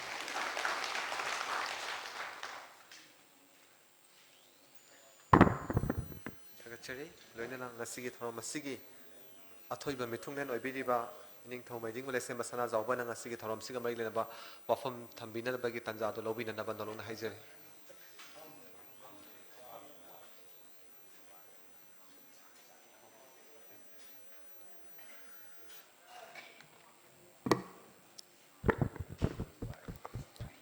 ahan bamuktada udra sanglen hairaga hojikti khangnaraba sungma matam amagi leibag asigi darbar hall oramba mafam asida lenghenduna leiba ibado ibendo singbu ahanmada ikonona kurumjari loinana makha tarakpada adugumba ahanba akoigi manipurgi national assembly laikhiba madugi mifam phamkiba adugumba duda mihut oina karakhiba adugumba layoi khraba halaman sing ado jisu ekoi mang da ek pasakta mona leiba matam adugi cabinet minister sing aduga chief minister na chingba akoi thawai mirel dasu ani kai khunu chari ko nonjari loina nanga sige sugumba coalition for indigenous rights campaign sirka manipur na sinba manipur national day sige yamna singlemlaba thorom sida asigi thoromgi President on election biriba sirka gi president oriba thoksom somarendro ahanmada ikai khunajari loinana ngasigi resource person amasung guest of honors on election biriba mingona panjarabada oja professor W Nabakumar former dean of students welfare Manipur University sirka gi amasung NEFIP gi president obiriba adu sirka gi su advisor on thopubiriba oja ningthokja lalcha kai khumnajari loina manipur gi koigi senior journalist aduga hiram kayada miyambu mitmai panghanbiriba ꯏꯀꯥꯏ ꯈꯨꯝꯅꯖꯔꯕ ꯑꯣꯖꯥ ꯄ꯭ꯔꯗꯤꯞ ꯐꯥꯟꯖꯣꯕꯝꯕꯨꯁꯨ ꯏꯀꯥꯏ ꯈꯨꯝꯅꯖꯔꯤ ꯂꯣꯏꯅꯅ ꯉꯁꯤꯒꯤ ꯑꯁꯤꯒꯨꯝꯕ ꯊꯧꯔꯝ ꯑꯁꯤꯗ ꯁꯔꯨꯛ ꯌꯥꯕꯤꯔꯤꯕ ꯏꯔꯩꯆꯥ ꯄꯨꯝꯅꯃꯛ ꯑꯍꯜ ꯂꯃꯟ ꯏꯃꯥ ꯏꯕꯦꯟ ꯏꯆꯦ ꯏꯆꯜ ꯂꯣꯏꯅꯅ ꯏ ꯄꯥꯎꯒꯤ ꯊꯕꯛ ꯇꯧꯕꯤꯔꯤꯕ ꯄꯥꯎꯃꯤ ꯏꯆꯤꯜ ꯏꯅꯥꯎꯁꯤꯡ ꯄꯨꯝꯅꯃꯛ ꯑꯩ ꯏꯀꯥꯏ ꯈꯨꯝꯅꯖꯔꯤ ꯑꯩ ꯌꯥꯝ ꯍꯦꯟꯅ ꯀꯩꯁꯨ ꯍꯥꯏꯖꯅꯤꯡꯉꯥꯏ ꯂꯩꯖꯗꯦ ꯉꯁꯥꯏ ꯑꯩꯒꯤ ꯃꯥꯡꯗ ꯉꯥꯡꯕꯤꯈꯤꯕꯁꯤꯡꯅ ꯂꯣꯏꯅ ꯊꯧꯔꯝ ꯑꯁꯤꯒ ꯃꯔꯤ ꯂꯩꯅꯕ ꯍꯥꯏꯐꯝ ꯊꯣꯛꯄ ꯉꯥꯡꯐꯝ ꯊꯣꯛꯄꯁꯤꯡ ꯂꯣꯏꯅ ꯑꯌꯥꯝꯕ ꯂꯣꯏꯅ ꯉꯥꯡꯈ꯭ꯔꯦꯅ ꯑꯗꯨꯃꯥꯏꯅ ꯑꯩ ꯈꯟꯖꯩ ꯑꯗꯨꯅ ꯉꯥꯡꯕꯁꯨ ꯇꯟꯁꯤꯜꯂꯛꯑꯦ ꯍꯧꯖꯤꯛꯁꯤ ꯑꯩꯈꯣꯏꯒꯤ ꯂꯩꯕꯥꯛꯁꯤꯒꯤ ꯑꯣꯏꯔꯤꯕ ꯐꯤꯕꯝ ꯑꯁꯤꯗ ꯋꯥ ꯉꯥꯡꯕꯁꯤ ꯇꯟꯁꯤꯜꯂꯛꯑꯦ ꯑꯗꯨꯅ ꯆꯥꯎꯔꯥꯛꯄ ꯑꯃꯗꯤ ꯁꯨꯝ ꯐꯥꯎꯖꯕꯗ ꯑꯩꯈꯣꯏꯅ ꯈꯪꯉꯦ ꯑꯩꯈꯣꯏꯁꯤ ꯆꯍꯤ ꯂꯤꯁꯤꯡ ꯀꯌꯥꯒꯤ ꯅꯤꯡꯈꯥ ꯇꯝꯃꯝꯕ ꯑꯗꯨ ꯇꯧꯕ ꯑꯗꯥ ꯇꯧꯕ ꯃꯌꯥꯝ ꯑꯃ ꯂꯩꯈ꯭ꯔꯦ ꯑꯗꯨꯗꯒꯤ ꯇꯦꯟꯁꯤꯜꯂꯛꯄꯗ ꯉꯁꯥꯏ ꯍꯥꯏꯕꯤꯕ ꯑꯩꯈꯣꯏꯒꯤ ꯑꯥꯏꯇꯤꯜ 91ꯒꯤ ꯑꯩꯈꯣꯏꯒꯤ ꯑꯦꯄ꯭ꯔꯤꯜꯒꯤ ꯇꯥꯔꯤꯛ 28ꯇꯒꯤ ꯑꯩꯈꯣꯏ ꯕ꯭ꯔꯤꯇꯤꯁꯀꯤ ꯃꯈꯥꯗ ꯂꯣꯏꯂꯝ ꯂꯩꯉꯥꯛ ꯑꯣꯏꯅ ꯂꯩꯈ꯭ꯔꯦ ꯑꯗꯨꯃꯥꯏꯅ ꯂꯩꯔꯛꯄꯁꯤꯅ ꯆꯍꯤ ꯆꯥꯎꯔꯥꯛꯅ 35 ꯃꯇꯨꯡ ꯍꯥꯏꯕꯗꯤ 1940ꯒ 7ꯒꯤ ꯑꯥꯒꯁꯀꯤ 14 or 15 ꯑꯅꯤꯒꯤ ꯂꯣꯟꯅꯕ ꯃꯤꯗꯅꯥꯏꯠꯇ ꯑꯩꯈꯣꯏ ꯕ꯭ꯔꯤꯇꯤꯁꯅ ꯊꯥꯗꯣꯛꯄꯤꯔꯝꯃꯦ ꯅꯤꯡꯇꯝꯃꯦ ꯑꯗꯨꯗꯒꯤ ꯑꯩꯈꯣꯏ ꯅꯤꯡꯇꯝꯕ ꯂꯩꯕꯥꯛ ꯑꯃꯒꯤ ꯃꯁꯛ ꯑꯗꯨ ꯑꯩꯈꯣꯏ ꯂꯥꯛꯄ ꯍꯧꯔꯦ ꯑꯗꯨ ꯏꯀꯨꯏ ꯀꯨꯏꯗꯅ ꯃꯗꯨꯒꯤ ꯅꯤꯡꯇꯝꯕꯗꯨ ꯐꯪꯉꯕꯅꯤꯅ ꯀꯩꯗꯧꯔꯦ ꯑꯩꯈꯣꯏ ꯃꯇꯝꯗꯨꯒꯤ ꯑꯩꯈꯣꯏꯒꯤ ꯃꯤꯔꯣꯜ ꯍꯥꯏꯕ ꯇꯥꯔꯦ ꯑꯗꯨꯒ ꯃꯇꯝꯗꯨꯒꯤ ꯂꯩꯔꯤꯕ ꯑꯈꯪ ꯑꯍꯩꯁꯤꯡ ꯃꯌꯥꯝꯅ ꯋꯥꯈꯜꯂꯣꯟꯁꯤ ꯑꯍꯣꯡꯕ ꯑꯃ ꯂꯥꯛꯇꯅ ꯑꯩꯈꯣꯏꯒꯤ ꯍꯥꯟꯅ ꯆꯍꯤ ꯂꯤꯁꯤꯡ ꯀꯌꯥ ꯂꯩꯖꯔꯝꯕ ꯑꯩꯈꯣꯏꯒꯤ ꯂꯩꯉꯥꯛꯂꯣꯟ ꯑꯗꯨꯒ ꯑꯩꯈꯣꯏꯒꯤ ꯁꯤꯁꯇꯦꯝ ꯑꯗꯣ ꯃꯗꯨꯗꯩ ꯈꯔ ꯍꯣꯡꯗꯣꯛꯅꯤꯡꯕ ꯑꯗꯨꯒ ꯌꯥꯝꯅ ꯗꯦꯃꯣꯀ꯭ꯔꯦꯇꯤꯛ ꯑꯣꯏꯕ ꯑꯗꯨꯒꯨꯝꯕ ꯑꯩꯈꯣꯏꯒꯤ ꯁꯤꯁꯇꯦꯝ ꯑꯃꯗ ꯍꯤꯡꯅꯤꯡꯕ ꯃꯗꯨꯒꯤ ꯋꯥꯈꯜꯂꯣꯟ ꯑꯗꯨ ꯂꯝꯖꯤꯡꯗꯅ ꯑꯗꯨꯒ ꯃꯗꯨꯁꯨ ꯑꯩꯈꯣꯏꯒꯤ ꯃꯇꯝ ꯑꯗꯨꯒꯤ ꯑꯩꯈꯣꯏꯒꯤ ꯅꯤꯡꯊꯧꯅ ꯑꯌꯥꯕ ꯃꯥꯒꯤ ꯑꯌꯥꯕ ꯑꯃꯒ ꯂꯣꯏꯅꯅ ꯑꯩꯈꯣꯏ 1948ꯀꯤ ꯖꯨꯟ 13 ꯑꯃꯁꯨꯡ ꯖꯨꯂꯥꯏ 18ꯇ ꯇꯥꯡꯀꯛ ꯑꯅꯤꯔꯛ ꯊꯣꯛꯅ ꯑꯩꯈꯣꯏꯒꯤ ꯌꯨꯅꯤꯚꯔꯁꯦꯜ ꯑꯦꯗꯜ ꯐ꯭ꯔꯥꯟꯆꯥꯏꯁ ꯍꯥꯏꯕ ꯇꯥꯔꯦ ꯑꯩꯈꯣꯏꯒꯤ ꯃꯤꯌꯥꯝꯒꯤ ꯃꯤꯍꯨꯠ ꯈꯟꯕ ꯏꯂꯦꯛꯁꯟ ꯇꯧꯗꯨꯅ ꯃꯤꯍꯨꯠ ꯈꯜꯂꯦ ꯉꯁꯥꯏ ꯂꯣꯏꯅ ꯄꯟꯈ꯭ꯔꯕ ꯉꯥꯛꯇꯅꯤ ꯑꯗꯨꯅ ꯃꯤꯍꯨꯠꯁꯦ ꯈꯟꯖꯔꯒ ꯈꯜꯂꯒ ꯑꯩꯈꯣꯏꯒꯤ ꯃꯗꯨꯒꯤ ꯃꯤꯍꯨꯠꯁꯤꯡ ꯑꯗꯨꯒꯤ ꯑꯣꯏꯕ ꯑꯦꯁꯦꯝꯕ꯭ꯂꯤ ꯑꯃꯈꯛ ꯁꯦꯝꯃꯛꯅꯕ ꯍꯣꯠꯅꯕ ꯁꯦꯝꯃꯛꯑꯕ ꯃꯗꯨꯒꯤ ꯏꯍꯥꯟ ꯍꯥꯟꯕ ꯃꯤꯐꯝ ꯑꯗꯣ ꯐꯝꯈꯤꯕ ꯃꯗꯨꯒꯤ ꯅꯨꯃꯤꯠ ꯑꯗꯨꯅꯤ ꯉꯁꯤꯒꯤ ꯑꯣꯛꯇꯣꯕꯔꯒꯤ 19 ꯅꯨꯃꯤꯠ ꯑꯁꯤ ꯑꯗꯨꯒ ꯃꯇꯝꯗꯨꯒꯤꯅ ꯑꯣꯛꯇꯣꯕꯔꯒꯤ 19 1948 ꯁꯤꯅꯤ ꯂꯨꯔꯤꯕꯁꯤ ꯁꯤ ꯑꯩꯈꯣꯏꯒꯤ ꯄꯨꯋꯥꯔꯤꯒꯤ ꯇꯥꯡꯀꯛꯇ ꯂꯩꯈ꯭ꯔꯕ ꯑꯩꯈꯣꯏꯅ ꯃꯨꯊꯠꯄ ꯌꯥꯔꯔꯣꯏꯗꯕ ꯂꯧꯊꯣꯛꯄ ꯌꯥꯔꯔꯣꯏꯗꯕ ꯑꯗꯨꯒꯨꯝꯕ ꯑꯩꯈꯣꯏꯒꯤ ꯇꯥꯡꯀꯛ ꯑꯗꯨꯅꯤ ꯑꯗꯨꯅ ꯁ꯭ꯋꯥꯏꯁꯤꯗ ꯀꯔꯤꯒꯤꯅꯣ ꯑꯩꯈꯣꯏꯅ ꯍꯧꯖꯤꯛ ꯑꯗꯨꯒꯤ ꯃꯇꯨꯡꯗ ꯆꯍꯤ ꯑꯃꯒꯨꯝꯕꯒꯤ ꯃꯇꯨꯡ ꯍꯥꯏꯕ ꯇꯥꯔꯦ ꯆꯍꯤ ꯑꯃꯒꯨꯝꯕꯒꯤ ꯃꯇꯨꯡꯗ ꯆꯍꯤ ꯑꯃꯕꯨ ꯐꯥꯐꯠꯇ꯭ꯔꯦ ꯅꯨꯃꯤꯠꯇ ꯋꯥꯠꯂꯦ ꯀꯨꯏꯗꯅ ꯑꯗꯨꯝ ꯃꯊꯪꯒꯤ ꯑꯣꯜꯂꯛꯄ ꯆꯍꯤ 1949ꯒꯤ 15 ꯑꯣꯒꯁꯇꯗꯤ ꯑꯩꯈꯣꯏ ꯏꯟꯗꯤꯌꯥꯗ ꯆꯪꯈ꯭ꯔꯦ ꯑꯩꯈꯣꯏꯒꯤ ꯂꯩꯖꯔꯝꯕ ꯅꯤꯡꯇꯝꯕ ꯑꯩꯈꯣꯏꯒꯤ ꯂꯩꯖꯔꯝꯕ ꯑꯗꯨꯒꯨꯝꯕ ꯃꯤꯌꯥꯝꯒꯤ ꯃꯤꯍꯨꯠ ꯃꯌꯥꯝꯅ ꯁꯦꯝꯕ ꯂꯩꯉꯥꯛ ꯗꯦꯃꯣꯀ꯭ꯔꯦꯁꯤ ꯚꯥꯔꯣꯠꯅ ꯗꯦꯃꯣꯀ꯭ꯔꯦꯁꯤ ꯑꯁꯤ ꯆꯠꯇ꯭ꯔꯤꯉꯩꯗꯒꯤ ꯑꯩꯈꯣꯏꯅ ꯆꯠꯆꯕ ꯑꯩꯈꯣꯏꯒꯤ ꯃꯌꯥꯝꯁꯦ ꯂꯣꯏꯅ ꯆꯍꯤ ꯑꯃꯒꯨꯝꯕꯈꯛ ꯂꯩꯖꯔꯝꯃꯒ ꯂꯣꯏꯅ ꯃꯥꯡꯈ꯭ꯔꯦ ꯑꯗꯨꯅ ꯍꯧꯖꯤꯛꯁꯦ ꯑꯩꯈꯣꯏ ꯀꯔꯤꯒꯤꯅꯣ ꯑꯗꯨꯗꯤ ꯑꯩꯈꯣꯏ ꯁꯨꯃꯥꯏꯅ ꯚꯥꯔꯣꯠꯇ ꯂꯩꯔꯕ ꯑꯗꯨꯒ ꯃꯇꯝꯗꯨꯗꯩ ꯄꯥꯔꯒꯁꯨ ꯆꯍꯤ 60ꯒꯨꯝꯕ ꯁꯨꯔꯕ ꯃꯇꯝ ꯑꯁꯤꯗ ꯑꯩꯈꯣꯏꯅ ꯉꯁꯤꯒꯤ ꯅꯨꯃꯤꯠꯁꯦ ꯑꯩꯈꯣꯏꯅ ꯅꯤꯡꯁꯤꯡꯉꯒ ꯀꯔꯤ ꯇꯧꯒꯗꯣꯏꯕꯅꯣ ꯍꯥꯏꯕ ꯋꯥꯍꯪ ꯑꯃꯗꯤ ꯑꯩ ꯃꯌꯥꯝꯅꯁꯨ ꯍꯪꯕꯤꯅꯤꯡꯉꯝꯒꯅꯤ ꯑꯗꯨꯒ ꯃꯁꯤꯒꯤ ꯊꯧꯔꯝ ꯑꯁꯤꯗ ꯌꯥꯎꯗꯕ ꯑꯩꯈꯣꯏꯒꯤ ꯃꯦꯗꯤꯌꯥꯒꯤ ꯊ꯭ꯔꯨꯗ ꯍꯌꯦꯡ ꯄꯦꯄꯔꯁꯤꯡꯗ ꯅꯠꯇ꯭ꯔꯒ ꯑꯩꯈꯣꯏ ꯏꯂꯦꯛꯇ꯭ꯔꯣꯅꯤꯛꯁ ꯃꯦꯗꯤꯌꯥꯗ ꯎꯒꯗꯕ ꯃꯌꯥꯝꯁꯤꯅ ꯍꯪꯒꯗꯣꯏꯁꯦ ꯀꯔꯤ ꯇꯧꯒꯗꯣꯏꯅꯣ ꯃꯣꯏꯅ ꯇꯧꯔꯤꯁꯦ ꯍꯥꯏꯕ ꯋꯥꯍꯪ ꯑꯃꯗꯤ ꯑꯗꯨꯝ ꯍꯪꯒꯅꯤ ꯃꯁꯤꯒꯤ ꯄꯥꯎꯈꯨꯝꯁꯤꯅꯤ ꯑꯩꯈꯣꯏꯅ ꯄꯤꯅꯕ ꯂꯥꯛꯅꯕꯗ ꯋꯥꯒꯗꯧꯔꯤꯕꯁꯤ ꯑꯗꯨꯅ ꯄꯥꯎꯈꯨꯝꯁꯤ ꯌꯥꯝ ꯁꯥꯡꯅ ꯄꯤꯔꯨꯗ꯭ꯔꯒꯁꯨ ꯑꯩꯈꯣꯏꯅ ꯑꯩꯈꯣꯏꯒꯤ ꯑꯅꯧꯕ ꯃꯤꯔꯣꯜ ꯑꯃꯈꯛꯇ ꯊꯥꯖꯕ ꯑꯃꯈꯛ ꯊꯝꯃꯤ ꯃꯈꯣꯏꯗ ꯑꯩꯈꯣꯏꯒꯤ ꯊꯣꯛꯈꯤꯕ ꯄꯨꯋꯥꯔꯤꯒꯤ ꯑꯁꯦꯡꯕ ꯋꯥꯔꯤꯁꯤꯡ ꯇꯥꯡꯀꯛꯁꯤꯡꯁꯤ ꯃꯈꯣꯏꯗ ꯐꯖꯅ ꯑꯩꯈꯣꯏꯒꯤ ꯈꯪꯍꯜꯂꯒ ꯊꯝꯃꯝꯕ ꯑꯗꯨꯒ ꯂꯥꯛꯀꯗꯧꯔꯤꯕ ꯑꯗꯨꯒꯨꯝꯕ ꯄꯨꯋꯥꯔꯤꯒꯤ ꯇꯥꯡꯀꯛꯁꯤꯡꯕꯨ ꯃꯃꯨꯠ ꯇꯥꯅ ꯈꯪꯉꯕ ꯑꯗꯨꯒꯨꯝꯕ ꯃꯤꯔꯣꯜ ꯑꯗꯨꯅ ꯃꯈꯣꯏꯒꯤ ꯑꯣꯏꯕ ꯐꯤꯔꯦꯞ ꯑꯃ ꯇꯨꯡꯗ ꯂꯧꯖꯔꯛꯄ ꯃꯁꯤ ꯈꯛꯇꯪ ꯑꯩ ꯄꯥꯎꯈꯨꯝꯁꯦ ꯍꯥꯟꯅ ꯁꯨꯃꯥꯏꯅ ꯊꯝꯖꯅꯤꯡꯉꯤ ꯑꯗꯨꯒꯤ ꯋꯥꯈꯜꯂꯣꯟꯗꯨꯗ ꯑꯩꯈꯣꯏ ꯄꯥꯡꯊꯣꯛꯄ ꯑꯣꯏꯒꯅꯦꯅꯁꯨ ꯈꯜꯂꯤ ꯑꯗꯨꯅ ꯂꯨꯔꯤꯕꯗꯤ ꯉꯁꯥꯏ ꯑꯩꯈꯣꯏꯒꯤ ꯃꯥꯡꯗ ꯉꯥꯡꯕꯤꯈꯤꯕꯁꯤꯡꯅꯁꯨ ꯑꯗꯨꯒ ꯑꯩꯈꯣꯏꯒꯤ ꯉꯁꯤꯒꯤ ꯑꯦꯡꯀꯔ ꯑꯣꯏꯔꯤꯕꯅꯁꯨ ꯑꯩꯈꯣꯏꯒꯤ ꯉꯁꯤꯒꯤ ꯂꯧꯒꯗꯧꯔꯤꯕ ꯋꯥꯔꯦꯞ ꯑꯗꯨꯒ ꯃꯤꯌꯥꯝꯗ ꯑꯩꯈꯣꯏꯅ ꯄꯤꯅꯤꯡꯉꯤꯕ ꯃꯦꯁꯦꯖ ꯃꯌꯥꯝ ꯍꯟꯖꯟ ꯍꯟꯖꯟꯅ ꯄꯥꯊꯣꯛꯇꯅ ꯂꯥꯎꯊꯣꯛꯇꯅ ꯀꯌꯥ ꯇꯧꯕꯤꯈ꯭ꯔꯦ ꯃꯗꯨꯗ ꯈ꯭ꯋꯥꯏ ꯃꯔꯨ ꯑꯣꯏꯔꯤꯕ ꯑꯩꯈꯣꯏꯒꯤ ꯄ꯭ꯔꯤ ꯃꯔꯖꯔ ꯄꯣꯂꯤꯇꯤꯀꯦꯜ ꯁ꯭ꯇꯦꯇꯁꯇ ꯍꯟꯖꯟꯕ ꯍꯥꯏꯕ ꯋꯥꯐꯝꯅꯆꯤꯡꯕ ꯃꯌꯥꯝ ꯌꯥꯎꯔꯤ ꯃꯁꯤ ꯀꯅꯥꯒꯨꯝꯕꯅ ꯇꯥꯕꯗ ꯑꯦꯟꯇꯤ ꯅꯦꯁꯅꯦꯜ ꯑꯣꯏꯅ ꯎꯕꯁꯨ ꯌꯥꯏ ꯅꯠꯇ꯭ꯔꯒ ꯀꯅꯥꯒꯨꯝꯕꯅ ꯃꯗꯨ ꯎꯗꯕꯁꯨ ꯌꯥꯏ ꯃꯗꯨꯅ ꯇꯣꯉꯥꯟꯅ ꯑꯃꯨꯛ ꯊꯝꯈ꯭ꯔꯁꯤ ꯑꯗꯨ ꯂꯨꯔꯤꯕꯗꯤ ꯍꯥꯏꯔꯤꯕ ꯑꯩꯈꯣꯏꯒꯤ ꯇꯨꯡꯒꯤ ꯐꯤꯔꯦꯞ ꯂꯦꯞꯀꯗꯧꯔꯤꯕ ꯑꯗꯨꯒ ꯑꯩꯈꯣꯏꯒꯤ ꯇꯨꯡꯒꯤ ꯂꯥꯏꯕꯛ ꯂꯦꯞꯀꯗꯧꯔꯤꯕ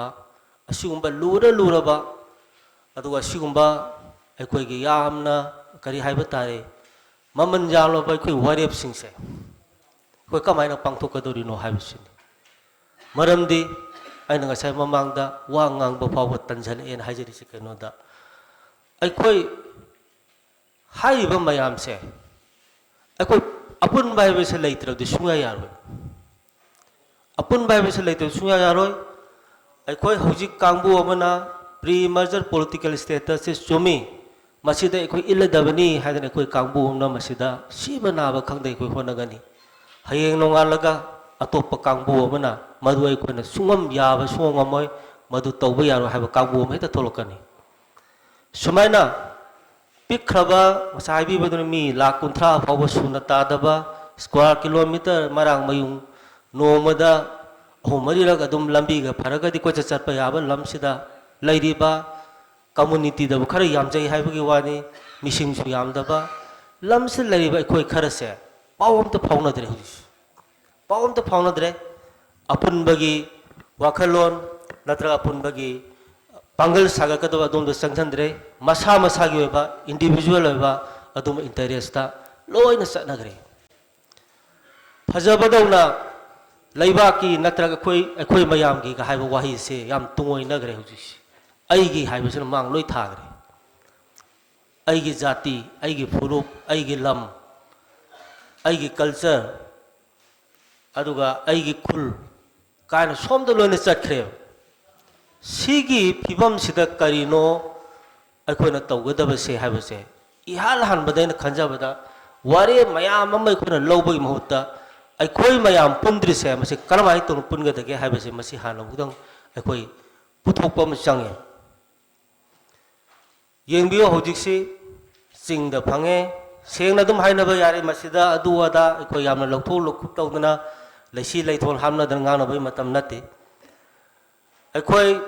ꯑꯁꯨꯛ ꯌꯥꯝꯅ ꯅꯨꯡꯁꯤꯈ꯭ꯔꯕ ꯑꯁꯨꯛ ꯌꯥꯝꯅ ꯐꯖꯈ꯭ꯔꯕ ꯂꯝꯗꯝꯁꯤꯗ ꯑꯩꯈꯣই ꯃꯤ ꯈꯨꯖꯣꯛ ꯈꯔꯈꯛ ꯍꯤꯡꯃꯤꯟꯅꯕꯁꯤꯗ ꯉꯁꯥꯏꯅ ꯍꯥꯏꯖꯕ ꯃꯥꯒꯤ ꯑꯣꯏꯕ ꯋꯥꯈꯜꯂꯣꯟꯁꯦ ꯉꯁꯤ ꯃꯗꯨꯅ ꯍꯦꯟꯖꯤꯟꯅꯔꯛꯇꯅ ꯅꯥꯒꯥꯒꯤ ꯂꯝ ꯀꯨꯀꯤꯒꯤ ꯂꯝ ꯃꯩꯇꯩꯒꯤ ꯂꯝ ꯅꯥꯒꯥꯒꯤ ꯐ꯭ꯔꯦꯝꯋꯥꯔꯛ ꯑꯦꯒ꯭ꯔꯤꯃꯦꯟ ꯑꯗꯨ ꯇꯧꯗ꯭ꯔꯒꯗꯤ ꯑꯗꯥ ꯇꯧꯗ꯭ꯔꯒꯗꯤ ꯌꯥꯔꯣꯏ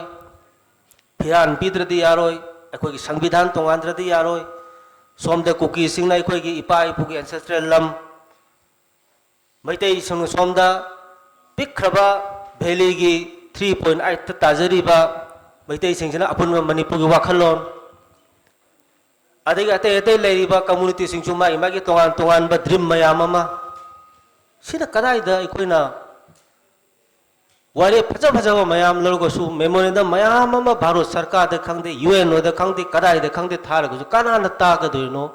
ꯑꯃꯅ ꯁꯣꯝꯗ ꯋꯥꯔꯦꯞ ꯑꯃ ꯊꯥꯡꯉꯥꯏꯗ ꯋꯥꯔꯦꯞꯇꯨꯕꯨ ꯏꯟꯕꯤꯒꯅꯨ ꯋꯥꯔꯦꯞꯇꯨꯕꯨ ꯌꯥꯕꯤꯒꯅꯨ ꯋꯥꯔꯦꯞꯇꯨꯕꯨ ꯂꯧꯕꯤꯒꯅꯨ ꯍꯥꯏꯕ ꯃꯌꯥꯝ ꯑꯃ ꯑꯗꯨꯒꯨꯝꯕ ꯋꯥꯔꯦꯞ ꯃꯌꯥꯝ ꯑꯃ ꯃꯔꯛꯇ ꯊꯠꯂꯒ ꯑꯗꯨꯝ ꯊꯥꯔꯤꯕ ꯋꯥꯔꯦꯞꯇꯣ ꯌꯧꯕ ꯁꯨꯡꯉꯝ ꯉꯝꯃꯣꯏ ꯁꯤ ꯍꯥꯟꯅ ꯑꯩꯈꯣꯏ ꯑꯃꯨꯛꯇꯪ ꯑꯩꯈꯣꯏꯁꯦ ꯄꯨꯟꯅ ꯍꯤꯡꯃꯤꯟꯅꯁꯦ ꯍꯥꯏꯕꯔꯥ ꯅꯨꯡꯁꯤꯅꯅ ꯅꯠꯇ꯭ꯔꯒ ꯑꯩꯈꯣꯏꯁꯦ ꯑꯃꯨꯛꯇꯪ ꯀꯔꯤ ꯍꯥꯏꯅꯤ ꯌꯥꯗꯦ ꯍꯥꯏꯕ ꯑꯃ ꯈꯪꯗꯣꯛꯅꯔꯁꯤꯔꯥ ꯍꯥꯏꯕꯒꯤ ꯑꯗꯨꯒꯨꯝꯕ ꯑꯩꯈꯣꯏꯒꯤ ꯐꯤꯔꯦꯞꯀꯁꯤ ꯂꯧꯔꯛꯄꯒꯤ ꯃꯇꯝ ꯑꯃ ꯑꯩꯗꯤ ꯑꯣꯏꯔꯛꯑꯕ꯭ꯔꯥ ꯍꯥꯏꯅ ꯈꯜꯂꯤ ꯃꯔꯝꯗꯤ ꯂꯩꯕꯥꯛꯁꯤ ꯌꯥꯝ ꯋꯥꯔꯦ ꯇꯧꯐꯝ ꯈꯪꯖꯤꯜꯂꯛꯇ꯭ꯔꯦ ꯑꯈꯪ ꯑꯍꯩ ꯃꯌꯥꯝ ꯑꯃꯅ ꯐꯖ ꯐꯖꯕ ꯋꯥ ꯃꯌꯥꯝ ꯑꯃ ꯊꯝꯕꯤꯅꯤ ꯍꯣꯔꯦꯟ ꯑꯁꯣꯝꯗ ꯒ꯭ꯔꯨꯞ ꯑꯃꯗ ꯑꯃꯨꯛ ꯑꯈꯪ ꯑꯍꯩ ꯃꯌꯥꯝ ꯑꯃ ꯊꯣꯛꯂꯒ ꯑꯃꯨꯛ ꯃꯗꯨꯒꯤ ꯋꯥ ꯃꯌꯥꯝꯗꯨ ꯑꯃꯨꯛ ꯀꯛꯀꯅꯤ ꯑꯃꯅ ꯑꯃ ꯉꯥꯡꯅꯤ ꯑꯃꯅ ꯑꯃ ꯉꯥꯡꯅꯤ ꯊꯧꯅꯥ ꯐꯨꯗꯣꯛꯀꯗꯕ ꯄꯥꯡꯒꯜ ꯍꯥꯞꯀꯗꯕ ꯃꯇꯨꯡ ꯏꯟꯒꯗꯕ ꯃꯤꯌꯥꯝ ꯑꯃꯗꯤ ꯑꯈꯪ ꯑꯍꯩ ꯃꯌꯥꯝ ꯑꯃꯅ ꯆꯤꯡꯒꯤ ꯑꯣꯏꯁꯅꯨ ꯇꯝꯒꯤ ꯑꯣꯏꯁꯅꯨ ꯃꯌꯥꯝꯁꯤꯅ ꯉꯥꯎꯍꯜꯂꯒ ꯃꯤꯌꯥꯝ ꯑꯃꯗꯤ ꯇꯧꯐꯝ ꯈꯪꯗꯗꯅ ꯃꯃꯩꯗ ꯑꯩꯈꯣꯏ ꯂꯩꯊꯣꯛꯑꯒ ꯃꯥꯅ ꯊꯣꯛꯄ ꯑꯩ ꯊꯣꯛꯄ ꯅꯨꯡꯉꯥꯏꯔ ꯂꯣꯏꯔꯦ ꯀꯩꯗꯧꯗꯣꯏꯅꯣ ꯁꯤꯗꯅ ꯑꯗꯨꯃꯥꯏꯅ ꯂꯣꯏ ꯂꯩꯅꯈ꯭ꯔꯦ ꯁꯤꯅꯤ ꯍꯧꯖꯤꯛ ꯑꯩꯈꯣꯏꯒꯤ ꯂꯩꯕꯥꯛꯀꯤ ꯑꯣꯏꯔꯤꯕ ꯐꯤꯕꯝꯁꯤ ꯑꯗꯨꯅ ꯑꯩꯒꯤ ꯋꯥꯈꯜꯗꯗꯤ ꯆꯤꯡ ꯇꯝ ꯉꯔꯥꯡ ꯅꯍꯥꯟꯁꯨ ꯃꯦꯔꯥ ꯍꯧꯆꯣꯡꯗꯅ ꯏꯆꯤꯜ ꯏꯅꯥꯎꯅꯦꯅ ꯀꯣꯟꯅꯔꯤꯕꯅꯤ ꯆꯥꯃꯤꯟꯅꯔꯤꯕꯅꯤ ꯊꯛꯃꯤꯟꯅꯔꯤꯅꯤ ꯍꯦꯛ ꯂꯩꯊꯣꯛꯈꯤꯕꯗꯅ ꯑꯗꯨꯝ ꯃꯥꯒꯤ ꯍꯥꯏꯕꯗ ꯑꯗꯨꯝ ꯂꯣꯏ ꯆꯠꯅꯈꯤꯕ ꯁꯤꯒꯤ ꯐꯤꯕꯝꯁꯤꯗ ꯑꯩꯈꯣꯏꯒꯤ ꯋꯥꯔꯦꯞ ꯑꯃꯠꯇ ꯑꯩꯈꯣꯏꯒꯤ ꯋꯥꯀꯠ ꯑꯃꯠꯇ ꯑꯩꯈꯣꯏꯒꯤ ꯇꯥꯕꯤꯅꯕ ꯃꯤ ꯂꯩꯔꯣꯏ ꯇꯥꯕꯤꯒꯦꯅ ꯈꯜꯂꯝꯕꯁꯨ ꯑꯌꯦꯠꯄ ꯃꯌꯥꯝ ꯑꯃ ꯊꯣꯛꯂꯛꯇꯅ ꯑꯩꯈꯣꯏ ꯑꯗꯨꯝ ꯋꯥꯔꯦꯞꯇꯣ ꯅꯠꯇ꯭ꯔꯒ ꯋꯥꯀꯠꯇꯣ ꯃꯥꯡꯒꯅꯤ ꯑꯗꯨꯅꯗꯤ ꯑꯩꯅ ꯈꯜꯂꯦ ꯑꯩꯅ ꯈꯟꯖꯕ ꯑꯃ ꯂꯩ ꯁꯨꯝ ꯐꯝꯅ ꯉꯁꯥꯏ ꯑꯩꯈꯣꯏꯒꯤ ꯑꯣꯖꯥ ꯄ꯭ꯔꯗꯤꯞꯅꯁꯨ ꯍꯥꯏꯕꯤꯈꯤꯕ ꯑꯩꯈꯣꯏ ꯃꯌꯥꯝꯁꯦ ꯑꯩꯈꯣꯏ ꯃꯁꯦꯟꯅ ꯅꯨꯡꯁꯤꯅꯅꯕ ꯑꯩꯈꯣꯏ ꯃꯁꯦꯟꯅ ꯄꯨꯟꯅꯕ ꯍꯣꯠꯅꯕꯗꯤ ꯑꯩꯈꯣꯏꯁꯦ ꯏꯌꯥ ꯌꯥꯗ꯭ꯔꯦ ꯐꯅꯌꯥꯝꯗꯤ ꯍꯣꯠꯅꯔꯕꯅꯤꯀꯣ ꯑꯩꯈꯣꯏ ꯃꯔꯛꯇ ꯂꯩꯕ ꯃꯤꯁꯑꯟꯗꯔꯁꯇꯦꯟꯗꯤꯡ ꯑꯩꯈꯣꯏ ꯃꯔꯛꯇ ꯂꯩꯕ ꯅꯨꯡꯉꯥꯏꯅꯗꯕ ꯀꯔꯤ ꯇꯧꯕ ꯃꯌꯥꯝꯁꯤ ꯂꯧꯊꯣꯛꯅꯕ ꯃꯁꯤ ꯃꯥꯡꯈꯤꯅꯕ ꯀꯌా ꯍꯣꯠꯅꯔꯕꯅꯤ ꯑꯗꯨꯕꯨ ꯑꯩ ꯏꯁꯥꯃꯛꯁꯨ ꯃꯁꯤꯒꯤ ꯂꯝꯕꯤꯁꯤꯗ ꯆꯍꯤ 24ꯒꯨꯝꯕ ꯍꯦꯟꯅ ꯍꯣꯠꯅꯖꯔꯕꯅꯤ ꯑꯗꯨ ꯏꯑꯣꯏ ꯑꯣꯏꯗꯦ ꯏꯌꯥ ꯌꯥꯗꯦ ꯑꯩꯁꯨ ꯑꯗꯨꯝ ꯑꯩꯅ ꯍꯥꯏꯕ ꯋꯥꯁꯦ ꯅ꯭ꯌꯨꯇ꯭ꯔꯦꯜ ꯑꯣꯏꯅ ꯎꯕꯤꯗꯕ ꯃꯥ ꯃꯩꯇꯩ ꯑꯣꯏꯅ ꯊꯣꯛꯂꯒ ꯉꯥꯡꯉꯤꯅꯦ ꯑꯗꯨꯝ ꯍꯥꯏꯕ ꯑꯗꯩ ꯅꯥꯒꯥ ꯃꯔꯛꯇ ꯑꯃ ꯊꯣꯛꯂꯒ ꯄꯨꯟꯅꯕ ꯍꯥꯏꯔꯁꯨ ꯑꯇꯣꯞꯄ ꯑꯃꯅ ꯅꯥꯒꯥ ꯃꯣꯏꯒꯤ ꯀꯥꯟꯅꯕ ꯑꯃ ꯁꯣꯏ ꯂꯩꯔꯝꯒꯅꯤ ꯃꯥ ꯍꯥꯏꯔꯤꯁꯦ ꯈꯟꯕ ꯍꯥꯏꯗꯤ ꯑꯩꯈꯣꯏ ꯃꯁꯦꯟꯁꯦ ꯑꯃꯅ ꯑꯃꯕꯨ ꯑꯃꯠꯇ ꯊꯥꯖꯅꯗ꯭ꯔꯦꯕ ꯑꯗꯨ ꯑꯣꯏꯔꯒꯗꯤ ꯃꯤ ꯄꯨꯟꯁꯤꯟꯕ ꯌꯥꯝꯅ ꯍꯩꯕ ꯃꯤ ꯃꯌꯥꯝꯁꯦ ꯇꯤꯟꯅꯕ ꯌꯥꯗ꯭ꯔꯒ ꯃꯁꯤ ꯃꯌꯥꯝꯁꯦ ꯄꯨꯟꯁꯤꯟꯕ ꯍꯩꯕ ꯀꯗꯥꯏꯗꯅꯣ ꯇꯧꯔ ꯃꯗꯨ ꯁꯣꯂꯨꯁꯟ ꯄꯨꯊꯣꯛꯄ ꯍꯩꯕ ꯑꯩꯈꯣꯏꯒꯤ ꯃꯄꯥꯟ ꯂꯝꯗꯒꯤ ꯃꯤ ꯈꯔ ꯀꯧꯔꯁꯤꯔꯥ ꯍꯥꯏꯅ ꯑꯩ ꯈꯜꯂꯦꯕ ꯑꯩꯈꯣꯏ ꯃꯌꯥꯝꯁꯦ ꯄꯨꯟꯁꯤꯜꯍꯟꯅꯕ ꯃꯄꯥꯟ ꯂꯝꯗꯒꯤ ꯑꯈꯪ ꯑꯍꯩ ꯃꯗꯨ ꯏꯟꯗꯤꯌꯥꯗꯒꯤ ꯑꯣꯏꯕ ꯌꯥꯏ ꯅꯠꯇ꯭ꯔꯒ ꯏꯟꯗꯤꯌꯥꯒꯤ ꯋꯥꯡꯃꯗꯤ ꯑꯣꯏꯕꯁꯨ ꯌꯥꯏꯀꯣ ꯑꯩꯈꯣꯏ ꯃꯌꯥꯝꯁꯦ ꯅꯥꯒꯥ ꯃꯌꯥꯝ ꯅꯥꯒꯥꯗ ꯆꯤꯡꯉꯤꯕ ꯃꯌꯥꯝ ꯀꯨꯀꯤꯗ ꯆꯤꯡꯉꯤꯕ ꯃꯌꯥꯝ ꯃꯩꯇꯩꯗ ꯆꯤꯡꯉꯤꯕ ꯃꯌꯥꯝ ꯃꯩꯇꯩ ꯃꯔꯛꯇꯁꯨꯅꯤ ꯑꯩ ꯍꯥꯏꯖꯕꯗꯨꯅꯤ ꯑꯩꯈꯣꯏ ꯃꯌꯥꯝ ꯃꯔꯛꯇ ꯗꯤꯕꯤꯖꯟ ꯃꯌꯥꯝꯅ ꯂꯩꯔꯤꯁꯤ ꯉꯁꯥꯏ ꯑꯩꯈꯣꯏ ꯑꯣꯖꯥ ꯅꯕꯀꯨꯃꯥꯔꯁꯨ ꯊꯝꯕꯤꯈ꯭ꯔꯦ ꯃꯤ ꯇꯣꯛꯈ꯭ꯔꯒ ꯑꯩꯈꯣꯏ ꯃꯩꯇꯩꯒꯤ ꯃꯅꯨꯡꯁꯤꯗꯁꯨꯅꯦꯕ ꯑꯉꯛꯄ ꯐꯪꯅ ꯑꯩꯈꯣꯏ ꯌꯥꯗꯦꯕ ꯑꯩꯈꯣꯏ ꯗꯤꯕꯤꯖꯟꯁꯤ ꯌꯥꯝ ꯂꯩꯔꯤꯑꯕ ꯑꯗꯨꯅ ꯑꯩꯈꯣꯏ ꯃꯅꯨꯡꯗꯁꯨ ꯂꯩ ꯑꯩꯈꯣꯏꯒꯤ ꯃꯄꯥꯟꯗꯁꯨ ꯂꯩ ꯑꯗꯨꯅꯗꯤ ꯑꯩꯈꯣই ꯃꯌꯥꯝꯅꯁꯨ ꯑꯩꯈꯣꯏꯁꯦ ꯄꯨꯟꯁꯤꯟꯅꯅꯕ ꯄꯨꯟꯕꯗꯤ ꯂꯣꯏꯅ ꯄꯥꯝꯃꯦꯕ ꯄꯨꯟꯁꯤꯜꯍꯟꯕꯗꯤ ꯑꯩꯈꯣꯏ ꯉꯝꯗ꯭ꯔꯦ ꯑꯃꯅ ꯍꯣꯠꯅꯔꯁꯨ ꯑꯃꯅ ꯍꯣꯠꯅꯔꯁꯨ ꯑꯩꯈꯣꯏꯒꯤ ꯂꯣꯏꯅ ꯆꯨꯝꯅ ꯎꯕ ꯉꯝꯗ꯭ꯔꯦ ꯃꯩꯇꯩꯅ ꯇꯧꯔꯛꯏꯁꯦ ꯃꯣꯏꯒꯤ ꯀꯔꯤꯒꯨꯝꯕ ꯈꯔ ꯏꯟꯇꯔꯦꯁ ꯂꯩꯔꯝꯒꯅꯤ ꯑꯗꯨꯅ ꯇꯧꯔꯛꯏꯅꯦꯅ ꯍꯦꯛꯇ ꯂꯥꯟꯅ ꯎꯕ ꯀꯨꯀꯤꯅ ꯇꯧꯔꯛꯑꯁꯨ ꯑꯗꯨꯝ ꯑꯩꯈꯣꯏꯅ ꯑꯗꯨꯝ ꯂꯥꯟꯅ ꯎꯕ ꯅꯥꯒꯥ ꯑꯃ ꯇꯧꯔꯁꯨ ꯑꯃꯅ ꯑꯗꯨꯝ ꯂꯥꯟꯅ ꯁꯨꯃꯥꯏꯅ ꯁꯨꯝ ꯂꯩꯅꯔꯦꯕ ꯑꯗꯨ ꯑꯣꯏꯔꯒꯗꯤ ꯑꯩ ꯍꯥꯏꯖꯕ ꯌꯥꯝ ꯍꯩꯁꯤꯡꯕ ꯃꯁꯤ ꯇꯧꯏ ꯍꯥꯏ ꯊꯥꯏꯅ ꯃꯃꯥꯡꯉꯩꯗ ꯑꯩꯈꯣꯏꯒꯤ ꯅꯤꯡꯊꯧꯒ ꯄꯥꯜꯂꯤꯉꯩꯗ ꯊꯥꯏꯅ ꯑꯩꯈꯣꯏꯒꯤ ꯂꯩꯕꯥꯛꯁꯤꯗ ꯆꯥꯛꯀ ꯇꯥꯡꯕ ꯃꯇꯝꯁꯦ ꯆꯥꯛꯀ ꯇꯥꯡꯕ ꯃꯇꯝꯁꯤꯗ ꯑꯩꯈꯣꯏꯒꯤ ꯅꯤꯡꯊꯧꯗꯨ ꯏꯅꯤꯡꯊꯧꯗꯨꯒꯤ ꯃꯃꯤꯡꯗꯨꯗꯤ ꯑꯩ ꯀꯥꯎꯈ꯭ꯔꯦ ꯃꯥꯒꯤ ꯃꯇꯝꯁꯤꯗ ꯑꯩꯈꯣꯏꯒꯤ ꯆꯥꯛ ꯇꯥꯡꯗꯅ ꯑꯩꯈꯣꯏꯒꯤ ꯐꯧꯊꯣꯛꯁꯤ ꯑꯩꯈꯣꯏꯅ ꯊꯥꯖꯔꯤꯕ ꯐꯧ ꯈꯨꯊꯥꯁꯦ ꯃꯁꯤꯅ ꯀꯩꯅꯣꯁꯤ ꯌꯥꯗ꯭ꯔꯕ ꯃꯁꯤꯗꯩ ꯊꯣꯛꯂꯛꯄ ꯄꯣꯠꯁꯤꯅ ꯑꯩꯈꯣꯏꯒꯤ ꯃꯤꯁꯤꯡꯁꯦ ꯆꯥꯕ ꯀꯣꯟꯅꯔꯛꯇ꯭ꯔ ꯃꯇꯝꯁꯤꯗ ꯆꯥꯗꯕꯗꯤ ꯌꯥꯗꯕꯅꯤꯅ ꯅꯤꯡꯊꯧꯁꯤꯅ ꯃꯄꯥꯟ ꯂꯝꯗꯒꯤ ꯐꯧꯁꯦ ꯀꯔꯝꯍꯥꯏꯅ ꯊꯥꯒꯗꯤ ꯄꯣꯠ ꯌꯥꯝ ꯊꯣꯛꯀꯗꯒꯦ ꯍꯥꯏꯗꯅ ꯃꯗꯨꯒꯤ ꯑꯩꯈꯣꯏꯒꯤ ꯃꯤ ꯀꯧꯈꯤꯑꯕ ꯑꯗꯒꯤ ꯃꯤ ꯌꯥꯝ ꯀꯧꯗꯦ ꯃꯤ ꯑꯅꯤꯈꯛ ꯀꯧꯏ ꯍꯥꯏ ꯑꯗꯣ ꯃꯈꯣꯏ ꯑꯅꯤꯁꯦ ꯃꯔꯨꯑꯣꯏꯅ ꯑꯩꯈꯣꯏꯅ ꯉꯁꯤ ꯈꯪꯅꯩ ꯃꯩꯇꯩ ꯄꯥꯡꯒꯜ ꯍꯥꯏꯕꯗꯣ ꯃꯗꯨꯒꯤ ꯃꯅꯨꯡꯗ ꯆꯤꯡꯈ꯭ꯔꯦ ꯍꯧꯖꯤꯛꯇꯤ ꯑꯗꯨꯅ ꯃꯈꯣꯏ ꯑꯅꯤꯁꯦ ꯂꯥꯛꯑꯒ ꯃꯈꯣꯏ ꯑꯅꯤꯅ ꯂꯧ ꯎꯕ ꯅꯠꯇꯦ ꯐꯧ ꯂꯤꯡꯕ ꯅꯠꯇꯦ ꯃꯥꯒꯤ ꯀꯔꯤ ꯍꯥꯏꯕ ꯇꯥꯔꯦ ꯃꯦꯊꯠꯇꯣ ꯇꯥꯛꯄ ꯍꯥꯏꯕ ꯇꯥꯔꯦ ꯅꯣꯏꯅ ꯍꯥꯟꯅ ꯁꯨꯃꯥꯏꯅ ꯇꯧꯔꯝꯃꯤꯁꯦ ꯁꯤ ꯑꯣꯏꯔꯗꯤ ꯐꯧ ꯊꯣꯛꯑꯔꯣꯏ ꯁꯨꯃꯥꯏꯅ ꯊꯥꯎ ꯁꯨꯃꯥꯏꯅ ꯂꯤꯡꯉꯨ ꯁꯨꯃꯥꯏꯅ ꯑꯩꯈꯣꯏꯒꯤ ꯐꯧꯒꯤ ꯀꯩꯅꯣ ꯇꯧꯕꯗ ꯂꯧꯒꯤꯗ ꯄꯜꯂꯤ ꯍꯥꯏꯒꯗ꯭ꯔꯥ ꯂꯧꯄꯟ ꯁꯨꯃꯥꯏꯅ ꯁꯦꯝꯃꯨ ꯏꯁꯤꯡꯅ ꯁꯨꯃꯥꯏꯅ ꯊꯥꯖꯜꯂꯨ ꯁꯤꯒꯨꯝꯕ ꯃꯇꯝꯗ ꯅꯥꯄꯤ ꯄꯦꯡꯉꯨ ꯀꯥꯏꯁꯦ ꯂꯣꯏꯅ ꯇꯥꯛꯀꯥꯟꯗꯗꯤ ꯐꯧꯁꯦ ꯐꯖꯅ ꯊꯣꯛꯇ꯭ꯔ ꯐꯧ ꯂꯦꯝꯈꯤ ꯍꯥꯏ ꯆꯥꯕ ꯀꯣꯟꯅꯈꯤ ꯍꯥꯏ ꯑꯗꯨꯅ ꯍꯧꯖꯤꯛꯁꯨꯅ ꯑꯩ ꯁꯨꯝ ꯈꯟꯖꯕꯗ ꯑꯩꯈꯣꯏꯁꯤ ꯇꯧꯔꯤꯕ ꯃꯌꯥꯝꯁꯦ ꯍꯧꯖꯤꯛ ꯑꯣꯏꯒꯗꯕꯗꯤ ꯑꯝꯇꯁꯨ ꯅꯠꯇꯦ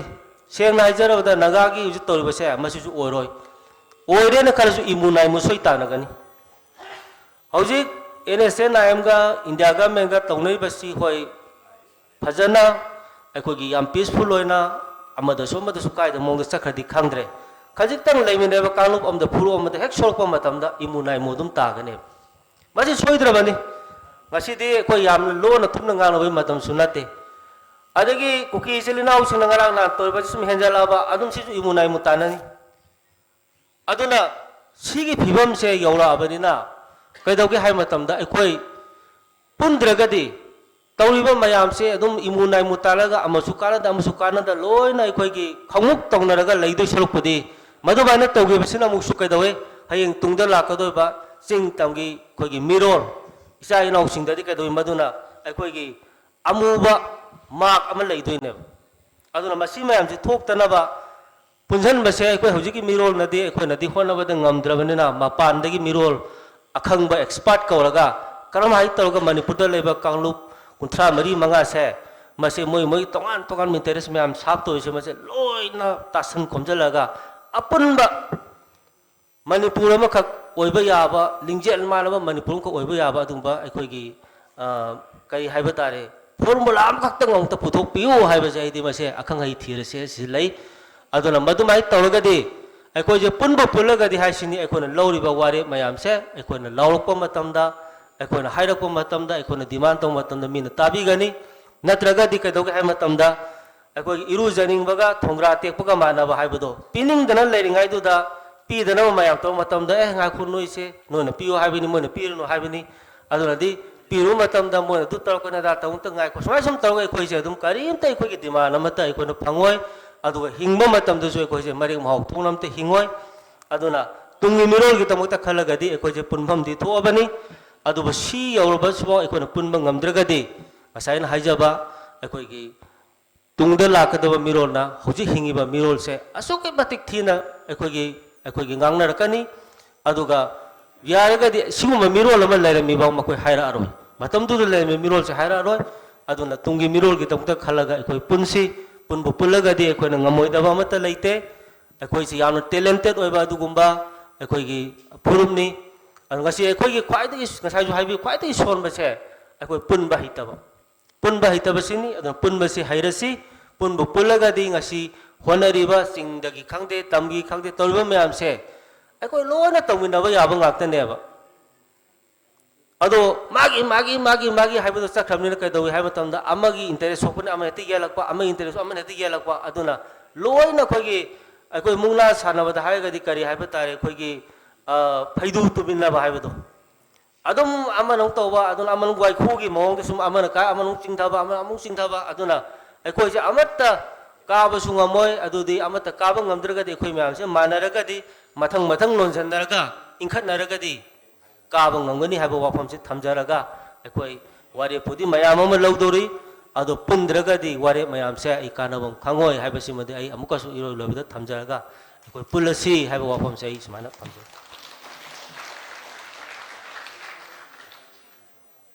ꯊꯥꯒꯠꯆꯔꯤ ꯉꯁꯤ ꯊꯧꯔꯝꯁꯤꯒꯤ ꯑꯊꯣꯏꯕ ꯃꯤꯊꯨꯡꯂꯦꯟ ꯏꯅꯤꯡꯊꯧꯅ ꯌꯥꯝꯅ ꯃꯔꯤꯛ ꯆꯨꯝꯕ ꯋꯥꯐꯝꯁꯤꯡ ꯊꯝꯕꯤꯔꯝꯃꯦ ꯑꯗꯨꯒ ꯈ꯭ꯋꯥꯏꯗꯒꯤ ꯃꯊꯧ ꯇꯥꯔꯤꯕꯁꯤ ꯋꯥꯔꯦꯞ ꯃꯌꯥꯝ ꯑꯃꯈꯛ ꯂꯧꯕ ꯇꯥꯔꯒꯁꯨ ꯑꯩꯈꯣꯏ ꯉꯁꯤ ꯑꯩꯈꯣꯏ ꯄꯨꯟꯗ꯭ꯔꯒꯗꯤ ꯑꯩꯈꯣꯏ ꯊꯦꯡꯅꯕ ꯉꯝꯂꯣꯏ ꯉꯁꯤꯃ ꯑꯩꯈꯣꯏꯅ ꯇꯥꯜꯂꯤꯕ ꯄ꯭ꯔꯤ ꯃꯔꯖꯔ ꯑꯣꯏꯒꯦꯔꯥ ꯋꯥꯠꯑꯦꯚꯔ ꯑꯩꯈꯣꯏ ꯍꯧꯖꯤꯛ ꯀꯥꯎꯟꯁꯤꯜ ꯑꯃꯈꯛ ꯂꯩꯅꯅꯕ ꯑꯩꯈꯣꯏꯒꯤ ꯁꯔꯀꯥꯔꯅ ꯃꯤꯠꯌꯦꯡꯒ ꯊꯝꯖꯔꯛꯂꯤꯕ ꯃꯁꯤ ꯇꯁꯦꯡꯅ ꯍꯥꯏꯔꯒꯗꯤ ꯑꯩꯈꯣꯏ ꯉꯁꯥꯏꯁꯨ ꯊꯝꯕꯤꯈꯤꯕ ꯑꯗꯨꯅ ꯑꯩꯈꯣꯏꯗ ꯃꯇꯝ ꯑꯃꯈꯛꯇ ꯑꯩꯈꯣꯏꯁꯤ ꯕ꯭ꯔꯤꯇꯤꯁꯅ ꯑꯃꯨꯛ ꯂꯧꯁꯤꯜꯂꯕ ꯃꯇꯨꯡꯗ ꯆꯤꯡꯒꯤ ꯂꯝꯁꯤꯡꯅ ꯍꯤꯜ ꯑꯦꯔꯤꯌꯥ ꯑꯦꯗꯃꯤꯅꯤꯁꯇ꯭ꯔꯦꯁꯟ ꯍꯥꯏꯗꯅ ꯂꯩꯈꯤꯕ ꯃꯅꯤꯄꯨꯔꯒꯤꯅ ꯑꯃꯨꯛ ꯇꯣꯉꯥꯟꯕ ꯔꯤꯒꯨꯂꯦꯁꯟ ꯑꯃꯃꯨꯛ ꯂꯩꯈꯤꯕ ꯍꯤꯜꯒ ꯕꯦꯂꯤꯒꯒꯤ ꯃꯔꯛꯇ ꯔꯤꯒꯨꯂꯦꯁꯟ ꯑꯅꯤꯁꯤꯅ ꯃꯔꯝ ꯑꯣꯏꯔꯀꯥꯟꯗ ꯑꯩꯈꯣꯏ ꯃꯁꯦꯜ ꯑꯃꯨꯛ ꯈꯥꯏꯗꯣꯛꯅꯈꯤꯕ ꯃꯇꯨꯡ ꯇꯥꯔꯛꯑꯕ ꯃꯇꯨꯡꯗ ꯑꯃꯨꯛ ꯍꯧꯖꯤꯛ ꯑꯩꯈꯣꯏ ꯏꯟꯗꯤꯌꯥꯒꯤ ꯃꯅꯨꯡꯗ ꯑꯃꯨꯛ ꯇꯤꯜꯂꯕ ꯃꯇꯨꯡꯗꯁꯨ ꯃꯩꯇꯩ ꯇꯝꯄꯥꯛꯁꯤꯡꯒ ꯇꯝꯄꯥꯛꯀꯤ ꯃꯤꯑꯣꯏꯁꯤꯡꯅ ꯑꯃꯨꯛ ꯆꯤꯡꯗ ꯇꯥꯕ ꯌꯥꯗꯕꯒꯤ ꯑꯗꯨꯒꯨꯝꯕ MLR ꯑꯦꯛꯅꯆꯤꯡꯕ ꯑꯃꯗꯤ ꯆꯤꯡꯒ 6 ꯁꯦꯗꯨꯜ ꯆꯠꯅꯗꯕ ꯑꯃꯗꯤ ꯑꯩꯈꯣꯏ ꯁꯦꯗꯨꯜ ꯇ꯭ꯔꯥꯏꯕ ꯑꯣꯏꯕ ꯑꯣꯏꯗꯕ ꯁꯨꯃꯥꯏꯅ ꯁꯨꯝ ꯇꯧꯗꯅ ꯑꯩꯈꯣꯏ ꯃꯁꯦꯜꯒꯤ ꯃꯔꯛꯇ ꯑꯆꯧꯕ ꯈꯦꯠꯅꯕ ꯀꯌꯥ ꯑꯃꯈꯛ ꯂꯩꯔꯤ ꯃꯁꯤꯅ ꯃꯔꯝ ꯑꯣꯏꯔꯀꯥꯟꯗ ꯑꯩꯈꯣꯏꯅ ꯂꯨꯔꯕ ꯏꯁꯨ ꯀꯌꯥ ꯑꯃꯈꯛꯀꯤ ꯋꯥꯔꯣꯏꯁꯤꯟ ꯄꯨꯔꯛꯄ ꯉꯝꯗꯕꯅꯤ ꯃꯔꯝ ꯑꯗꯨꯅ ꯑꯩꯈꯣꯏ ꯍꯧꯖꯤꯛ ꯑꯩꯈꯣꯏ ꯄꯨꯟꯅꯅꯕꯒꯤꯗꯃꯛꯇ ꯂꯝꯕꯤ ꯑꯃꯈꯛ ꯊꯥꯡꯂꯛꯄ ꯃꯇꯝꯗ ꯌꯥꯝꯅ ꯀꯣꯔ ꯑꯣꯏꯕ ꯌꯥꯝꯅ ꯀꯃꯟ ꯑꯣꯏꯕ ꯏꯁꯨ ꯑꯃꯈꯛ ꯄꯨꯊꯣꯛꯄ ꯃꯊꯧ ꯇꯥꯏ ꯍꯥꯏꯅ ꯑꯩꯈꯣꯏꯅ ꯈꯟꯖꯩ ꯃꯔꯝ ꯑꯗꯨꯅ ꯑꯩꯈꯣꯏꯗ ꯄ꯭ꯔꯤ ꯃꯔꯖꯔ ꯄꯣꯂꯤꯇꯤꯀꯦꯜ ꯁ꯭ꯇꯦꯇꯁ ꯍꯥꯏꯕꯁꯤ ꯃꯁꯤ 1948ꯇ ꯑꯩꯈꯣꯏꯒꯤ ꯃꯤꯍꯨꯠ 8 ꯂꯩꯈꯤꯕꯁꯤ ꯃꯇꯝꯁꯤꯗ ꯑꯩꯈꯣꯏꯒꯤ ꯃꯄꯨꯡ ꯑꯣꯏꯅ ꯑꯩꯈꯣꯏꯗ ꯀꯦꯕꯤꯅꯦꯠ 8 ꯂꯩꯈꯤꯕ ꯃꯁꯤꯒꯤ ꯃꯅꯨꯡꯗ ꯑꯃꯨꯛ ꯑꯩꯈꯣꯏꯗ ꯌꯥꯎꯔꯤꯕꯁꯤ ꯃꯦꯖꯔ ꯕꯣꯕ ꯀꯊꯤꯡꯅ ꯃꯁꯤ ꯑꯩꯈꯣꯏ ꯆꯤꯡꯒꯤ ꯀꯌꯥꯃꯔꯨꯝꯈꯛ ꯌꯥꯎꯔꯤ ꯑꯗꯒꯤꯗꯤ ꯇꯦꯕ ꯀꯤꯂꯣꯡ ꯑꯗꯒꯤ ꯃꯇꯝ ꯑꯗꯨꯒꯤ ꯑꯩꯈꯣꯏꯒꯤ ꯁ꯭ꯄꯤꯀꯔꯁꯤ ꯐꯥꯎꯕ ꯇꯤ.ꯁꯤ. ꯇꯤꯌꯥꯡꯈꯝꯅꯤ adagidi amo medical and jail gi pai khiba MD Alimuddin haibna chingba sigumba aikoi gi tongan ba Manipur gi yellow furup sing suna punba adugumba aikoi gi assembly constituency assembly adugumba set amakak tauki haiba sa masi aikoi da ningsing akpa taragadi ngasi mirol aikoi khangakpa taragadi ngasi ma aikoi punbada su masina asaw mating amaka oigani haina su khanjai maram aduna aikoi masel se yamna pau phauna naba aikoi masel gi simanakta amana amabu punna nabagi damakta aikoi da amana amagi identity haiba se masa khangla kan aikoi coexist togadabani maram aduna aikoi da leminari ba ngasai su thamjaki ba aikoi gi Manipur da furup aikoi da leminari ba aikoi mapung oina palakanda aimol anal angami chiru chothe gangte mar inpui kom koireng kharam lamkang liangmai mau mara maring mate mizo monsong moyon nepali paite pongmai purum galte tangkhul thadong thangal bai phei jeme jau hairiba amadi maitai pangal mapung oina hairiba aikoi gi yellow furup sing asa aikoi hana masa khangna ba makhak changi maram aduna masa khangna nabagi damakta aikoi gi demand asida su yam mayek singna palli madu aikoi da upper house amakak leigadabani maram aduna tongan magi ethnic basis ta aikoi masal sa wari sana duna aikoi masal sa aikoi masal gi identity sa aikoi khangna rakpa taragadi maduna su punbada so mateng amakak oigani haiba se masi khangbadagi aikoi gi charter of demand sida su aikoi gi upper house amakak tangai fadana thamgadabani haiba se masu aikoina thamjari aduga makata rakpa sidi ngasi adugumba Manipur gi puwari da Manipur bu khongpham chena aikoi lepna naba Manipur gi apun bagi saktam amakak sagatna nabagi damakta Manipur da miyam gi mihut laikhiba adugumba chingi member tara nipan yauraga tongan ba maitai pangal ichil ina housing taruk yaura kana semkiba adugumba yankhai humdoina saba aikoi gi member sing sa makhoi na yatpiramba lambi sing ado aikoi na ngasi ningsing ba chongani maram aduna makhoi sing aduna yatpiramba aikoi punna nabagi damakta ithilama pibiramba do madubu aikoi na masigi thora masida ningsing jabo ina Manipur National Day se pangthok chabane hairiba mi member yankhai humdoi ado ai amtang pathok charake aduga member yankhai humdoi adugi imung manung su aikoi lakna ba aikoi haizaki bane aduga mafam masida yawbirakpa taragadi ngasi ge tanja se lawraga acham khudol amtang tambagi tanja tumtang su aikoi lawja hoge maram aduna ihan hanbar kosinjari lakpirakpa taragadi ai pathok charake aduga lakpirakpa taragadi ngasi gi mang somda lengsin birakna bai damakta nolongna nisingjari koirengai da khoirakpam chawba sing khwai lalambung constituency da khongba tabam ibetombi lamsang da wangkhai mayum tarpon sing patsoi constituency da khumanthem golab sing sagolban constituency da arambam ibungo tomcha sing kasamthong da elangbam tompok sing yaskul da saugaizam samarendra sing malom da yumna mego sing utlau da hizam irabot sing nambol da ayekpam anganghal sing bisempur da khoirakpam kamlakanta sing moirang da mairembam koiren sing amadi chingi oina teba kilong thangada wahengbam gaurakesor sing waikhong da nongmaithem toyaima sing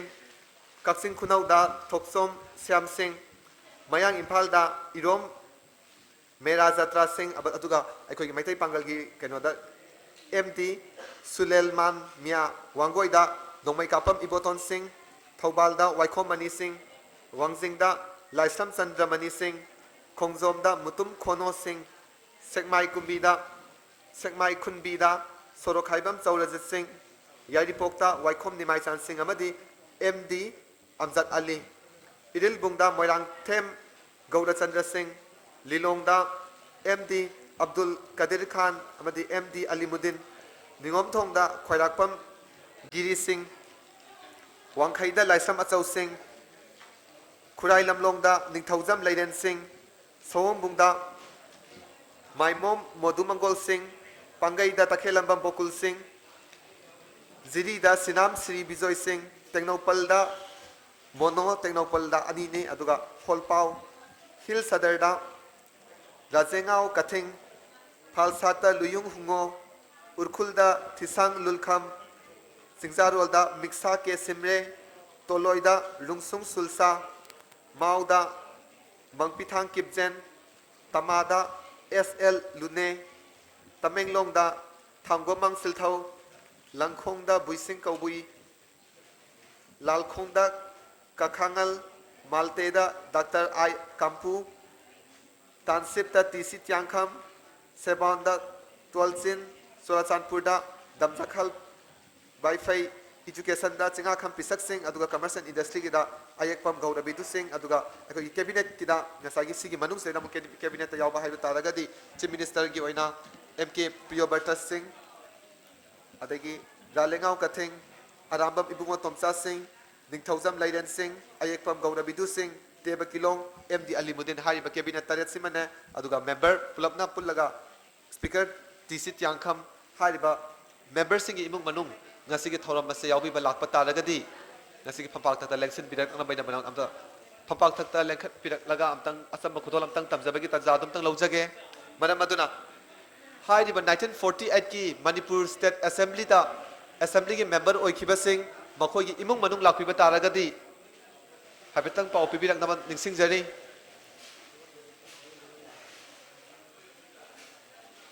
ngasai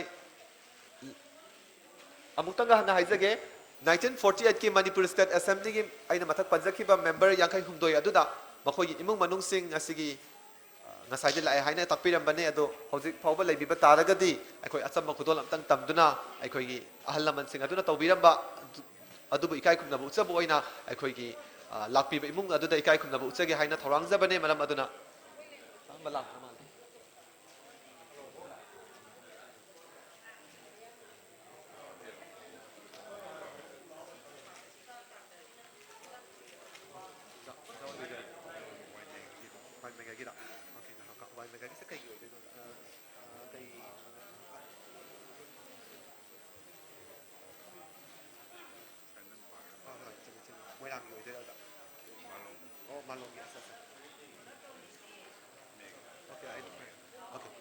hojikse akhoi ngasai gi 1948 ki akhoi gi election aduda mai palakraba manipur gi yan hanba manipur state assembly adugumba adopt tawbada setup establish tawbada adugumba yaubi khiba malom gi assembly constituency dagi mai palakhiba adugumba ojam mega gi imung manung lakpire haidana pau pibire maram aduna ikai khum nazari bagi mafamda ngasigi asam khudol amtang tamjage maram aduna hariba sam khudol asing ngasigi thorom asigi athoiba mithunglen oibiriba aduga manipur gi iningthau oibiriba iningthau maiding ole sem basana jawbana khudol ase tambigani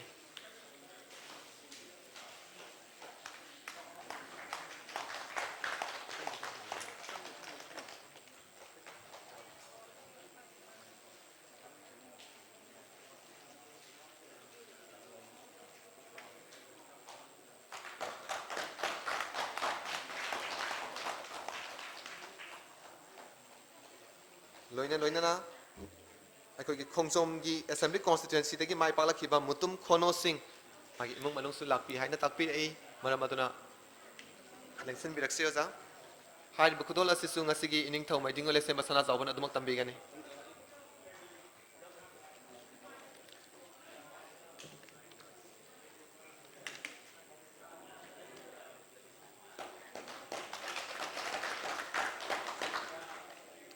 tagatsari atai leibit taragati habitang paw dum pibirak naba haijari okay hai last time atsoge oh last time okay ha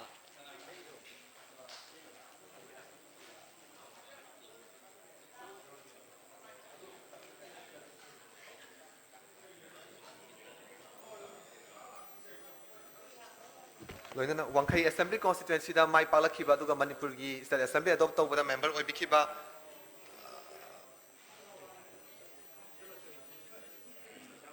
kaisam acho gi mung manung lakpa taraga de amtang election birak na bani singjari aduga hariba khudol asisu ngasigi ningthau maiding ole se masana jawbana khudol tambigani laisam acho sing hariba member tugi imung manung sing ne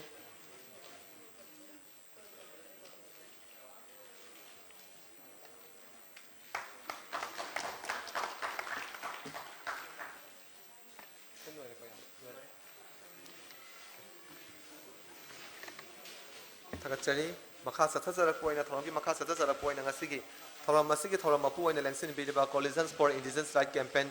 sirka gi president oi bi kai khom nasari boza somrena thoksom na warol thambigani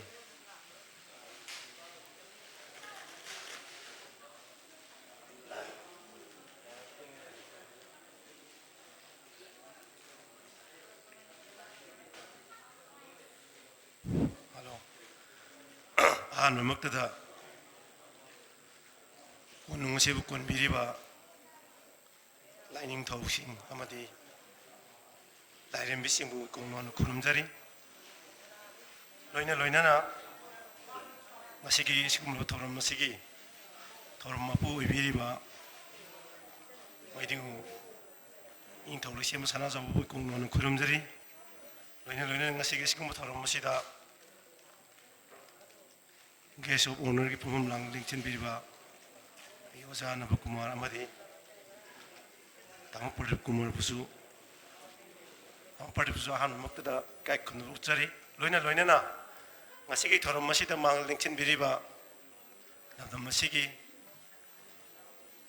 allaman sing isinau sing mai ben sing isisan khurimakpu sarkari saiti ke hana mukusi kai kunu usari loina sikuma thorom masibu miyamda sandok pikadurba amasung miyamda khangan gidurba print media amne electronic media gi sinau singbu su ikai kunu usari I look like Octo, Conscience Yam, Shangon Mandre, Tankinanzag. Why Gasiki Tormasiki Maram Pladekogi, Akang A was asking the Intoyamna, making a takirame. Sakana Karkimuskumba, Wari, Takuxing, Nissing the no hypergame, Madame the Su, Hyperame, Madame the Aquida. Manipur tongan ba issue mayam ama tholokpadagi issue singasi kamai tongdana koi waro shinma purakadage na khallubadagi sarkarna khallubde madu yamna so mifam loina pangthoklo matongda akoigi hingbagi punsiron gi kunayashna hingbagi punsiron gi mong se kidong hongdok patangai phade na khanbadagi aduide koigi koina lariba mong se koi hana hingamba isana isyabu lengak chaba India manungda lejeragasuk koi home run laibitare internal administration se koi na paijabaki lenga adu da koi hanjil lagadri akoi koi da thoi ba wathok la thoksing ne thoi haina khanbadagi akoi sarkar na sigum thon masi pangtok thon lakani aina khanjaba da haibitare manipur da lairiba akhang ai dagi hauraga manipur gi koi gi leader sing the Manipur Miyamgi, Wakan Kanbagi, Wakalungi, Paring Jimasi, Shamdo Pom de Sumto Pamatok Tarabra in a Kunde. Maramdi, I could a Karigumbama, Lanadum Kaduna like Haitare. I could say Melin Indiaki, Makogi, Miyamna, Lucy Mushini and Pumpatam, so I could say. Indiano in Ubangum the Vitar. Have they coise colonial state when Ubudunum Warga, Skum using the Tolpa, a coin as my together, a coise, Melen Indiagi, Ladiba, leaders in Makada Sakadoni, Masi Ishana Yazana Hitare, such for the root of Whitare. A coin in Indiagi Porkin system, the quick leader and Hexankipatamda, a coise, Indiagi, leaders in Makada, state as a legadoni, Hibagi, Wakalamagal win the Kundun Ladiba. Masigi wakan kukanze masi hongdukta taragadi akoi kunaise shoroi mutpa masi akoi akang haide horga masigi leaders in political leaders in the masi shamdo mothok tai na thamjake natragade koi kunaise mangani aki bai base koi ki puning da koi wakanda lutong da paktuna lai khreba masi koi gi ningtam na wangang hai base ya de kain haina khalan bagi wakhalan ma koi gi lutong na ngasi koi gi wakhalon na pakhan nu lai kre masi chemdok tragadi koi shoroi koi lai mai siding mut kunai mut pai base koi gi lon mangak pa koi culture mangak pudu buni akoi khudimak mang kini hai base kini hai banati madu buni kunai mut par mut pai ji kunai lising mo chatuk ram badakini hojik sama kuni thebo phajal krise aduna akoi gi Mamang Matamgi. I could get Ipai pushing the Silamba, Wakan Kukalon. Madugi Wakan Kukalon, Hypedi. I could say Migi Mika Pondana, Ning Mika Tamna, Lengak the Baleba Ama, not like a Hingbagi, Punsirama, ꯈꯜꯍꯟꯕꯒꯤ ꯋꯥꯈꯜꯂꯣꯟꯗꯣ ꯑꯩꯈꯣꯏꯗ ꯑꯩꯈꯣꯏꯒꯤ ꯃꯤꯌꯥꯝꯁꯤꯗ ꯑꯩꯈꯣꯏꯅ ꯆꯦꯟꯈꯤꯗꯕ ꯇꯥꯔꯒꯗꯤ ꯑꯩꯈꯣꯏ ꯈꯨꯟꯅꯥꯏꯁꯦ ꯑꯩꯈꯣꯏꯁꯦ ꯍꯥꯏꯔꯤꯕ mainland ꯏꯟꯗꯤꯌꯥꯒꯤ ꯃꯤꯁꯤꯡꯗꯨꯒꯤ ꯃꯈꯥꯗ ꯑꯩꯈꯣꯏ ꯂꯩꯒꯗꯕꯅꯤ ꯍꯥꯏꯕꯒꯤ ꯋꯥꯈꯜꯗ ꯑꯩꯈꯣꯏꯅ ꯄꯨꯗꯨꯅ ꯆꯠꯂꯤꯕ ꯋꯥꯈꯜꯂꯣꯟꯁꯦ ꯃꯁꯤ ꯁꯦꯝꯗꯣꯛꯇ꯭ꯔꯒꯗꯤ ꯃꯁꯤ ꯋꯥꯈꯜꯂꯣꯟꯁꯦ ꯑꯩꯈꯣꯏ ꯈꯨꯟꯅꯥꯏꯁꯤꯗ ꯑꯩꯈꯣꯏ ꯈꯨꯟꯅꯥꯏꯁꯤꯒꯤ ꯃꯤꯌꯥꯝꯅ ꯅꯩꯅꯍꯧꯗ꯭ꯔꯒꯗꯤ ꯑꯩꯈꯣꯏ ꯈꯨꯟꯅꯥꯏ ꯑꯁꯦ ꯑꯩꯈꯣꯏ ꯃꯃꯥꯡ ꯇꯥꯅ ꯆꯠꯄ ꯈꯨꯟꯅꯥꯏ ꯑꯃ ꯑꯣꯏꯔꯣꯏ ꯍꯥꯏꯕꯁꯦ ꯑꯩ ꯑꯍꯥꯟꯕꯗ ꯊꯝꯖꯒꯦ ꯉꯁꯤꯗꯤ ꯑꯩꯈꯣꯏ ꯍꯥꯏꯔꯤꯕ ꯂꯩꯉꯥꯛ ꯑꯗꯨꯗ ꯆꯪꯉꯨꯕꯗꯨꯅ ꯃꯔꯝ ꯑꯣꯏꯔꯒ ꯑꯩꯈꯣꯏꯗ ꯋꯥꯈꯜ ꯈꯟꯕꯒꯤ ꯃꯆꯠ ꯏꯁꯥꯒꯤ ꯏꯅꯤꯡ ꯈꯥꯗꯅ ꯍꯤꯡꯖꯕꯒꯤ ꯉꯁꯤ ꯀꯔꯤꯒꯤꯗꯃꯛꯇ ꯑꯩꯅ ꯈꯟꯕꯗ ꯑꯩꯈꯣꯏ ꯏꯅꯤꯡꯊꯧꯅꯁꯨ ꯍꯥꯏꯔꯝꯃꯤ ꯇꯣꯉꯥꯟ ꯇꯣꯉꯥꯟꯕ ꯐꯨꯔꯨꯞ ꯃꯌꯥꯝ ꯄꯨꯟꯁꯤꯟꯅꯕ ꯉꯝꯗꯕ ꯑꯩꯈꯣꯏꯒꯤ ꯌꯨꯅꯤꯇꯤ ꯑꯃ ꯁꯥꯒꯠꯄ ꯉꯝꯗ꯭ꯔꯤꯕꯁꯤ ꯀꯔꯤꯅ ꯑꯣꯏꯍꯜꯂꯤꯕꯅꯣ ꯍꯥꯏꯕꯁꯤꯁꯨ ꯈꯟꯕ ꯆꯪꯉꯤ ꯍꯥꯏꯕ ꯇꯥꯔꯦ ꯀꯔꯤꯅ ꯊꯣꯛꯍꯜꯂꯤꯅꯣ ꯍꯥꯏꯕꯁꯤꯁꯨ ꯀꯃꯥꯏꯅ ꯇꯧꯗꯅ ꯃꯁꯤ ꯊꯣꯛꯂꯛꯏꯅꯣ ꯑꯩꯈꯣꯏ ꯍꯧꯖꯤꯛ ꯑꯩꯈꯣꯏ ꯏꯁꯥ ꯃꯁꯦꯟ ꯆꯞ ꯃꯥꯟꯅꯕ ꯁꯦꯝ ꯀꯝꯃꯨꯅꯤꯇꯤ ꯀ꯭ꯂꯥꯟꯗ ꯂꯩꯔꯤꯕ ꯃꯩꯇꯩ ꯃꯁꯦꯟꯕꯨ ꯄꯨꯟꯕ ꯉꯝꯗꯅ ꯂꯨꯞ 6-7 ꯊꯣꯛꯅ ꯇꯧꯔꯤꯁꯦ ꯃꯥꯅ ꯑꯅꯤꯡ ꯑꯄꯥꯝꯕ ꯑꯃ ꯇꯧꯅꯩ ꯑꯆꯨꯝꯕ ꯍꯥꯏꯕꯁꯦ ꯈꯪꯉꯕꯧꯗ ꯑꯆꯨꯝꯕꯗꯣ ꯇꯧꯊꯣꯛꯄ ꯉꯝꯗꯕ ꯍꯥꯏꯇꯥꯔꯦꯅꯦ ꯃꯗꯨ ꯇꯧꯊꯣꯛꯎꯔꯒꯗꯤ ꯃꯥꯒꯤ ꯏꯟꯇꯔꯦꯁꯇ ꯃꯥꯒꯤ ꯄꯥꯔꯁꯣꯅꯦꯜ ꯏꯟꯇꯔꯦꯁꯇ ꯀꯥꯏꯒꯅꯤ ꯍꯥꯏꯗꯅ ꯈꯟꯕꯗꯒꯤ ꯅꯦꯁꯟ ꯕꯤꯜꯗꯤꯡ ꯑꯃ ꯇꯧꯔꯛꯄ ꯃꯇꯝꯗ ꯀꯔꯤ ꯆꯪꯒꯦ ꯍꯥꯏꯕ ꯃꯇꯝꯗ ꯑꯩꯈꯣই ꯕ꯭ꯔꯥꯏꯠ ꯅꯦꯁꯅꯦꯂꯤꯖꯝ ꯍꯥꯏꯕ ꯍꯥꯏꯗꯤ ꯌꯥꯝꯅ ꯃꯉꯥꯜ ꯂꯩꯕ ꯅꯦꯁꯅꯦꯂꯤꯖꯝꯒꯤ ꯋꯥꯈꯜ ꯈꯟꯕ ꯃꯤ ꯑꯃꯅ ꯁꯨꯝꯅꯇꯒꯤ ꯃꯥꯒꯤ ꯀꯝꯃꯨꯅꯤꯇꯤꯗꯨꯒꯤ ꯋꯥꯈꯜ ꯈꯤꯇꯪ ꯈꯟꯕ ꯍꯥꯏꯇꯥꯔꯦ ꯁꯝꯅ ꯍꯥꯏꯔꯕꯗ ꯑꯩꯈꯣꯏꯁꯦ ꯁꯣꯛꯊꯔꯕ ꯑꯃꯗꯤ ꯆꯥꯎꯈꯠꯇ꯭ꯔꯤꯕ ꯈꯨꯟꯅꯥꯏ ꯑꯃ ꯑꯣꯏꯕꯅ ꯃꯔꯝ ꯑꯣꯏꯔꯒ ꯑꯩꯅ ꯊꯕꯛ ꯑꯃ ꯑꯩꯈꯣꯏꯒꯤ ꯁꯝꯅ ꯃꯅꯤꯄꯨꯔꯒꯤ ꯊꯕꯛ ꯑꯃ ꯂꯧꯔꯛꯄ ꯃꯇꯝꯗ ꯑꯩꯒꯤ ꯏꯃꯨꯡꯒꯤ ꯃꯥ ꯃꯇꯤꯛ ꯆꯥꯒꯦꯔꯥ ꯆꯥꯔꯣꯏꯗ꯭ꯔꯥ ꯑꯩꯒꯤ ꯏꯃꯨꯡꯒꯤ ꯃꯤꯗꯣ ꯍꯥꯟꯅ ꯊꯕꯛ ꯑꯣꯏꯍꯧꯅꯅꯕ ꯍꯥꯟꯅ ꯁꯤꯜꯂꯛꯀꯅꯦꯕ ꯃꯁꯤ ꯀꯃꯥꯏꯅ ꯇꯧꯒꯦꯗ ꯅꯦꯁꯅꯦꯂꯤꯖꯝꯒꯤ ꯋꯥꯈꯜꯂꯣꯟꯁꯦ ꯃꯄꯨꯡ ꯐꯥꯗꯗꯅ ꯇꯧꯔꯤꯅꯤ ꯑꯩꯒꯤ ꯏꯆꯥꯅ ꯑꯣꯏꯔꯒꯗꯤ ꯂꯩꯕꯥꯛꯁꯦ ꯉꯥꯛꯄ ꯉꯝꯃꯣꯏꯗꯧꯗꯣ ꯑꯗꯨꯕꯨ ꯃꯗꯨ ꯍꯤꯡꯕꯒꯤ ꯈꯨꯗꯣꯡꯆꯥꯅꯕ ꯊꯕꯛꯀꯤ ꯈꯨꯗꯣꯡꯆꯥꯅꯕ ꯐꯪꯅꯕ ꯍꯣꯠꯅꯕ ꯃꯇꯝꯗ ꯉꯁꯥꯏꯒꯤ ꯑꯩꯒꯤ ꯃꯇꯤꯛ ꯆꯥꯗꯕ ꯏꯆꯥꯗꯣ ꯑꯩꯒꯤ ꯄꯋꯥꯔ ꯂꯩꯔꯒꯗꯤ ꯃꯥ ꯑꯣꯏꯅ ꯈꯜꯂꯅꯕ ꯑꯩꯈꯣꯏ ꯄꯣꯂꯤꯁꯤ ꯇꯧꯅꯩꯌꯦꯕ ꯃꯁꯤꯒꯤ ꯅꯦꯁꯅꯦꯂꯤꯖꯝ ꯈꯨꯈꯟꯁꯤꯅꯅꯦ ꯑꯩꯈꯣꯏꯅ ꯉꯁꯤ ꯑꯩꯈꯣꯏꯅ ꯁꯣꯛꯊꯔꯤꯕꯁꯤ ꯕ꯭ꯔꯥꯏꯠ ꯅꯦꯁꯅꯦꯂꯤꯖꯝ ꯍꯥꯏꯔꯗꯤ ꯀꯩꯅꯣ ꯍꯥꯏꯕ ꯃꯇꯝꯗ ꯍꯥꯏꯔꯤꯕ ꯃꯅꯤꯄꯨꯔꯒꯤ ꯈꯨꯟꯅꯥꯏꯁꯤꯒꯤ ꯆꯥꯎꯈꯠꯅꯕꯅꯤꯅ ꯈꯜꯂꯒꯗꯤ ꯑꯩꯒꯤ ꯏꯆꯥꯗꯣ ꯇꯣꯛꯍꯜꯂꯒ ꯑꯐꯕ ꯃꯤꯒꯤ ꯃꯆꯥꯗꯣ ꯑꯣꯏꯍꯜꯂꯒꯗꯤ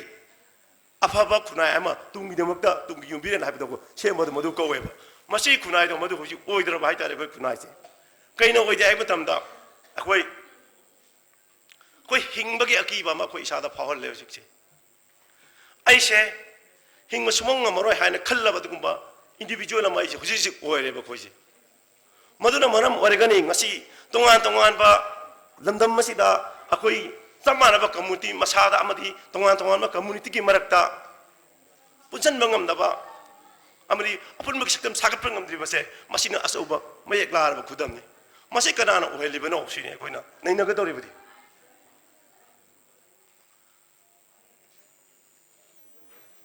ꯏꯟꯗꯤꯌꯥꯒꯤ ꯍꯧꯖꯤꯛ ꯆꯠꯅꯔꯤꯕ ꯆꯠꯅ ꯀꯥꯡꯂꯣꯟ ꯍꯥꯏꯕꯁꯦ ꯀꯔꯤꯅꯣ ꯑꯩꯈꯣꯏ ꯃꯨꯟꯅ ꯅꯩꯅꯐꯝ ꯊꯣꯛꯏ ꯃꯁꯤꯒꯤ ꯆꯠꯅ ꯀꯥꯡꯂꯣꯟꯁꯦ ꯀꯔꯝꯕ ꯆꯠꯅ ꯀꯥꯡꯂꯣꯟ ꯍꯥꯏꯕ ꯃꯇꯝꯗ ꯒꯣꯚꯔꯟꯃꯦꯟꯠ ꯑꯣꯐ ꯏꯟꯗꯤꯌꯥ 1935 ꯑꯅ ꯑꯃ ꯂꯩ ꯃꯗꯨꯗꯒꯤ 75% ꯂꯧꯊꯣꯛꯑꯀꯥꯟꯗ ꯍꯥꯏꯔꯤꯕ ꯏꯟꯗꯤꯌꯥꯒꯤ ꯆꯠꯅ ꯀꯥꯡꯂꯣꯟ ꯏꯟꯗꯤꯌꯟ ꯀꯟꯁꯇꯤꯇ꯭ꯌꯨꯁꯟ ꯁꯦꯝꯈꯤꯕ ꯃꯗꯨꯅ ꯃꯔꯝ ꯑꯣꯏꯔꯒ ꯍꯥꯏꯔꯤꯕ ꯉꯁꯥꯏꯒꯤ ꯒꯣꯚꯔꯟꯃꯦꯟꯠ ꯑꯣꯐ ꯏꯟꯗꯤꯌꯥ 1935 ꯁꯦ ꯑꯦꯛꯁꯦ ꯀꯔꯤ ꯑꯣꯏꯒꯦ ꯍꯥꯏꯕ ꯃꯇꯝꯗ ꯃꯇꯝꯗꯨꯒꯤ ब्रिटिश गवर्नमेंट इंडिया से कंट्रोल तौ यानब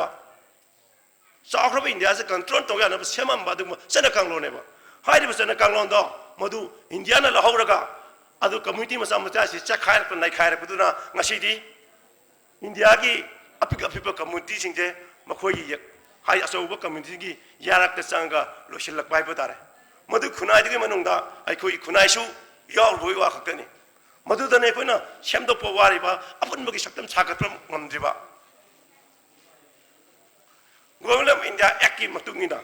आदि ब्रिटिश गवर्नमेंट की चना कांगलोन की मतुंगना divide and rule policy among the communities हासि मसाना यावजरगा लयबा मधुगी चना कांगलोन अखोइदा चलाइरा अबनिना हाइबा स्टेट सिदसु तोंगा तोंगा कम्युनिटी सिंजे जिंगाइनरे डिवाइड एंड रूल पॉलिसी सानबदुना मरम मारगा अदुगुंबा पॉलिसी मयामदो मखोइ डिवाइड एंड रूल पॉलिसी मयामदो मधु अखोइ खुनाइसिदा हिंगमिनरिबा कांगलुप खुदिमना कम्युनिटी खुदिमना मधु खमिनबा मथौ ताइ लुरिबदि मसा आइना हाइजग्रिबा इकोनॉमी एडमिनिस्ट्रेशन इकोनॉमी प्रॉब्लम सिनि आमना लुरिसे hingmagi problem duna maram orekanda aina afaba amusu asumba thabakse tawbang maktaba maduna maram oregang asidi khunaya se lepangam daba khunaya ma ore aikogi resource singje isana khangdre mi ge mateng yaugdragadi aikogi lenga se mi una hairudragadi ai lenga khogi lenga se manipur lenga se aina haidragasu hauji paliba government masamaksi kamai tawrige se mayam ne yengde ta khangangani masi aina haijan manate center ke yaka ama ta dragadi si lenga se kari mo mata tobangomde si ga sak manana aikoi ge economy policy da su madumangai center ke economy policy yaudra aikoi se lenga phangomdraba aikoi ge people je hingmangamdraba khunai ama dona ko je hoji lairiba masina maram oregane ngasi de aikoi ge khunai sina apun magi singam sagat puda awabagi masa ama oribase masi aina thabjaning budi ngasi ge akhang ai khunai sida pokliba khang ai lai su haiba singna natraga cha ining tong habiba du maina mapandagi akhang ai ma puraga masigi policy myam se single ogdragadi khoi masela se amaga amaga singchatna dana jathek na sa thokne ngai da akhoi loi khigani haiba pham thamjage akhoi na ngasi ta tarop demand khara pisan ge dori to governor of Manipur da so me khoi ki demand sing ase akoi ki demand sing ase akoi hingnana ba ki demand e khoi tori se khuna ase ki identity kannana ba khuna ase culture kannana ba khuna ase economy kannana bi damak tai khoi na demand khara pi dori ba demand ase khoi na phangani hai basu phangani hai basu nate tabudu miyam da akoi khuna ase ki miyam da masimodi maru oi masimodi darkar lai haibido gomela indiana lusing musingduna khangan badi musok tabran khandai sarkana haiba demand kharase pishin bani masida koi loina ba miyam sigi apun ba koi ki kholaw na lawru ga su pirak tabujai pirak phujai mase ai koi na khang na satpam sangi akoi se karamba mongda karamba makhangi mongda dinari bino haibido tinaba se mi yani se aikoi punna hingminaba matamda hingminaba biyam dugi lairima makoi ki mentality haidi khunaya ma yamna ingna singna pali khunaya yamna tangdu leitana pali haida makal ani lese hoji makal ani kakten thoisi hingminaba ki mongda yengariba miyeng ani do madu banadragadi khunaya do hari ingna singna laiba khunaya ma obengam loiba aiki wakanga aiki chamini ba magi wakanga wakalla manada tragadi khunai langani haibini aina haibidi ade khoi ni kidago je khoi ani mot manada di chanaro haibada maina india ge miyeng da khoi je colonized state on uraba akhoi je mai colonial state on uba taragadi akhoi na kamai to na khoi makhada khoi minai on laire na khanba taragadi ani du da kantra sama satlabani na leibak ti lamdam do matam khudimakta mungna ba amadi irang lai lamdam mama masaroi bam thopuri masai khandana ba kana to butai makoi da su akoi se samana ba indiani haibagi wakhani khatba ngan ba khunai ma makoi lusing ba mo oiba tai ba natragadi akoi khunai se akoi ne khaliba pibam do khoi yobang am loi ana khunai se ki miyam da haijening badi akoi hojik khoi ne khanthari ba matam ma se thengmalle lukimna halagani haibani akoi hena matik mangana tokna leramba mayama mutkre afaba mayama phataba mayangi barakta changragadi akoi gi culture manipuri culture yamna sakthok chaningai ni hai yamna lemningai ni hai akoi gi lon so adu mangai sport so adu mangai loina hairaga su akoi se phataba mayamna question baleragadi chanabi phataba culture phataba gi makta tilu tagadi maso dum yakhi batabni adumai tokna akoi se tongan ba mong nam khan makali cultural assimilation to khalak payai adagi tongan ba longna lainadra khoi gi jin je mangal payai somai tokna khoi gi tongan ba makhan makha mayang ngong na changchal alaganda khoi gi hokji laiba khoi gi sakchu tongana laiba sakchu se marom do muksa khidawni mase khoina masibu kari ko indirectly na koi na khoi gi loisan badu ko asigumba loisan bagi mongse masi akoi khang mayam nam phatok tare aduganda akoi gi hingnabagi pusiron gi habdi economic system asu ngasi gi khang ai akoi gi resource bayam akoi mangal laga san haibda manipur gi loktak tagi karak pa phan gatana manipur gi miyam se thapang mai capacity du laiba masi gi phanje mo na pura ada pure akoi di khang dre sumna gi 13.5% koina lahori se tai di mone loi lokriben sumai ta udra tonga tonga mo koi thau gi resource mai tonga tonga koi agriculture gi resource mayan mari sumbo resource mayan koina sembalaga isa irom dom hingnaga migi mi phat ta dana hingnana ba amari wakan khan ba namna ba gi period do law dragadi akoi kunai ase lai sidi mang ki gani haina thamjage aduna mang da phambiri ba wasi ngang musi ya kle aduna tension jarage si nauk sina koi gi tungda sarkar na changel lakpa amadi khongjang chingda amadi koina lorokpa phirep singda saduk yabiraga kunai asibu kanbada mateng pangbiu haiba wafam kharasi thamjarga tension jagi punam bu thagat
Thagatsari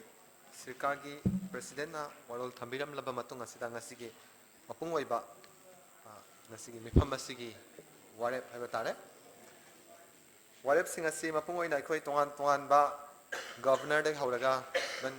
UN phawba yoba yana ngasigi akhoi gi warep asi akhoi makha tarak basingda masibu implement tawna na bhona pa matamda tongan mehek mathau taba makhai akhoi memorandum oigara whatever akhoi submit tawjagani mana maduna akhoina ngasigi mifam asle lauriba warep haiba tare charter of demand akhoina tanba akhoina taksin basingi adugumba singsa ay amtang ngasai soina lauthok chakre aduga mamang haukiba chahi kaya degisu miyam da proposal na tawjaki bani aduga ngasi ase charter of demand oina onjaba matamda tenbiba singna maduda apen pen da khana bagi tanja dum tasu amtang ga so hana aina laujari mana maduna ihan han bada hairi base. The government of India should recognize the prevailing armed conflict in the state of Manipur and accordingly make an official declaration to this effect. Haibadi, government of India na Manipur da laidiba hojik armed conflict singa sa masibu fajana masa khangla kanda fajana recognize tawgadabani aduga recognize tawlaba matungda haidiba conflict asa masi official oina sakhangle haina declare tawgadabani haibase akhoi ga ahan demand ne anisubada. The government of India should recognize the prevailing Manipur-India conflict as political issue that requires a political solution. A political approach rather than the military approach should be adopted to find a negotiated settlement to the present conflict in the state. Government of India na Manipur-India ki conflict asa masi ekoi political issue ni haina logadabani aduga political issue nena lobaga loina na political solution purakna ba hotnagadabani. Loina na haiba political solution se masi purangna ba hona rakpa matamda madu political solution natabida negotiation natabida akoina khulai oina mukna ba takhanlaga military approach oina tawbasa masigi mahuta akoina settlement purakna ba gi tamakta political approach amakak la kanda negotiate tawna ba singada bani haibasine khulai na akoise namthaba yaroi khulai na solution purakpa yaroi madana political solution oina thina ba gi tamakta madugi negotiate tawna ba gi madu tawgada bani haibasa ani subai khoi gi demand ne Ahum Subada, India should recognize the distinct history and distinct political status of Manipur as a step toward finding a political solution to the conflict.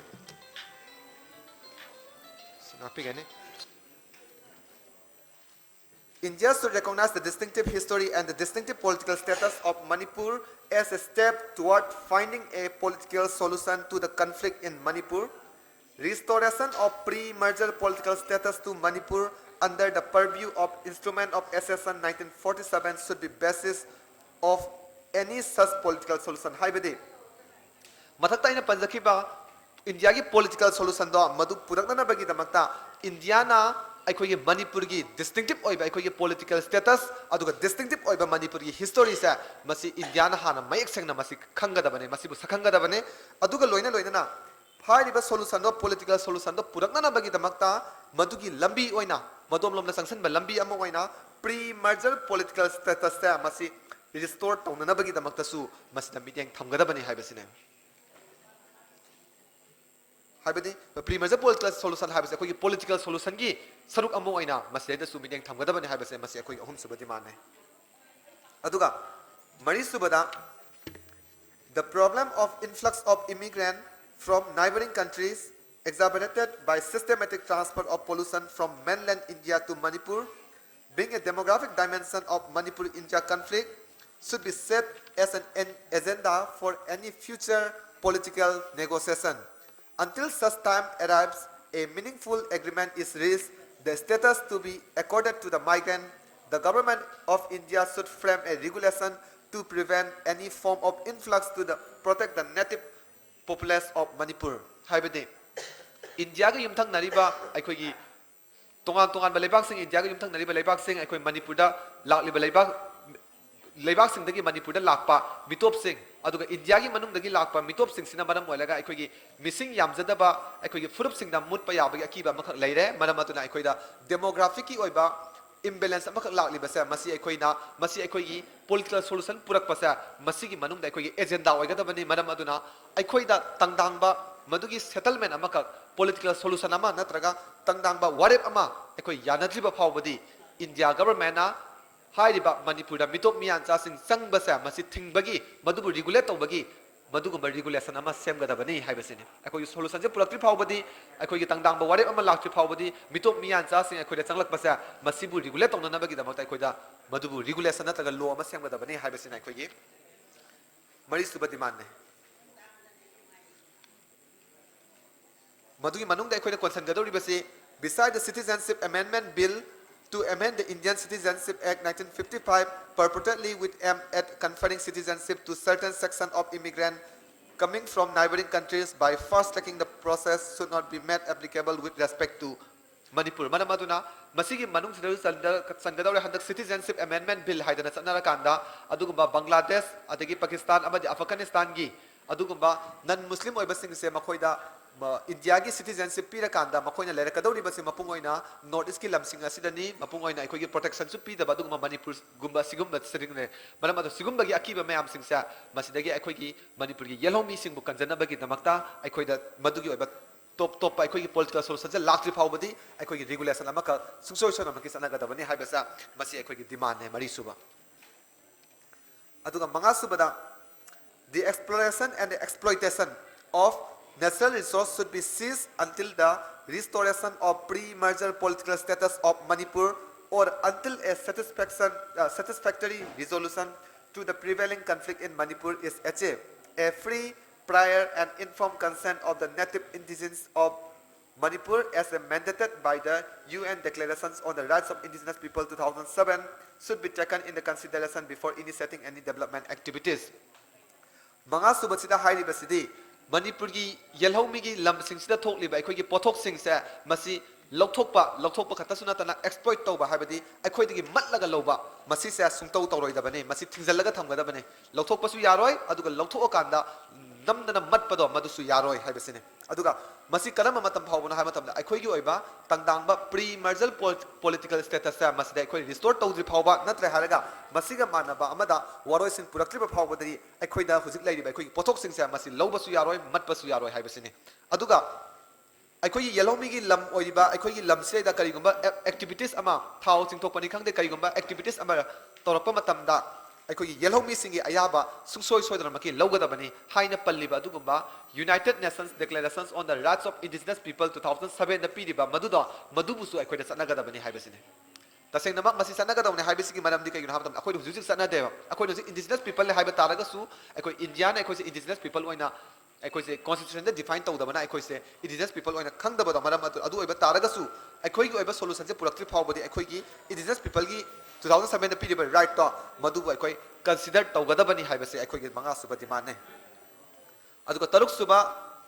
ꯌꯥꯝ ꯃꯔꯨꯑꯣꯏꯕ ꯍꯥꯏꯕ ꯇꯥꯔꯦ ꯃꯁꯤ ꯉꯁꯥꯏꯁꯨ ꯊꯝꯖꯈꯤꯕ ꯑꯗꯨꯒꯨꯝꯕ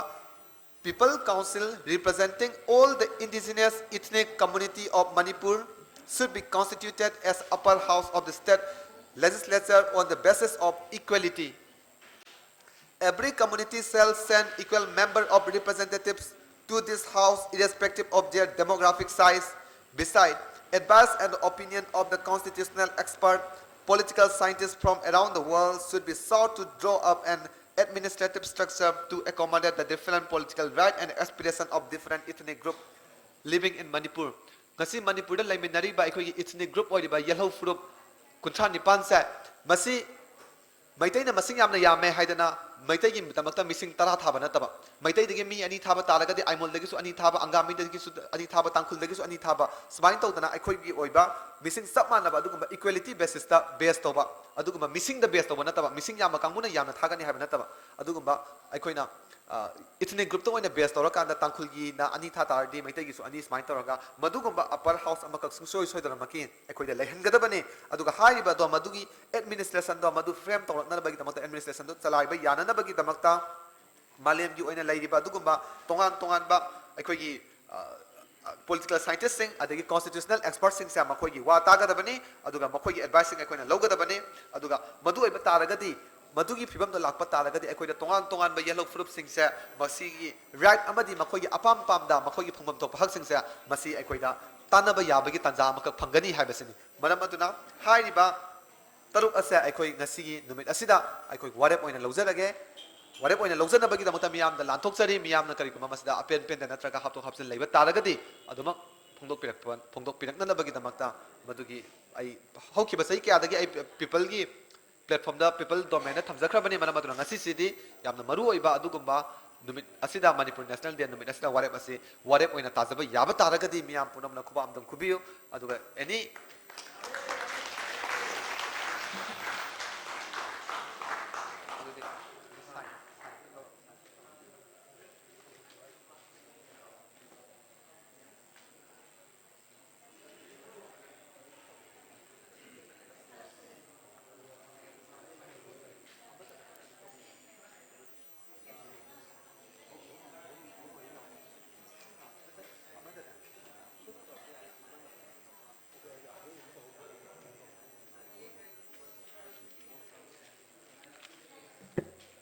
Hariba aikogi starter of demand sing ngasigi mifamna adopt toraba matungda ngasigi thoramasi loselaknabagi tanjatu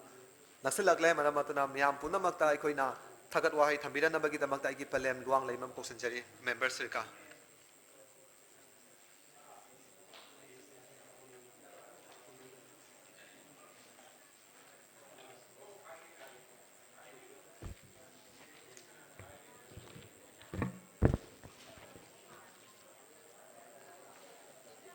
ngasi yai pharaba korong numit asida manglam chatta iramdam chigi ngalaba numit ama oikhiba dubu ngasi di akau paraina khraba chigomba numit ama sikana soli singamaga lichingani ga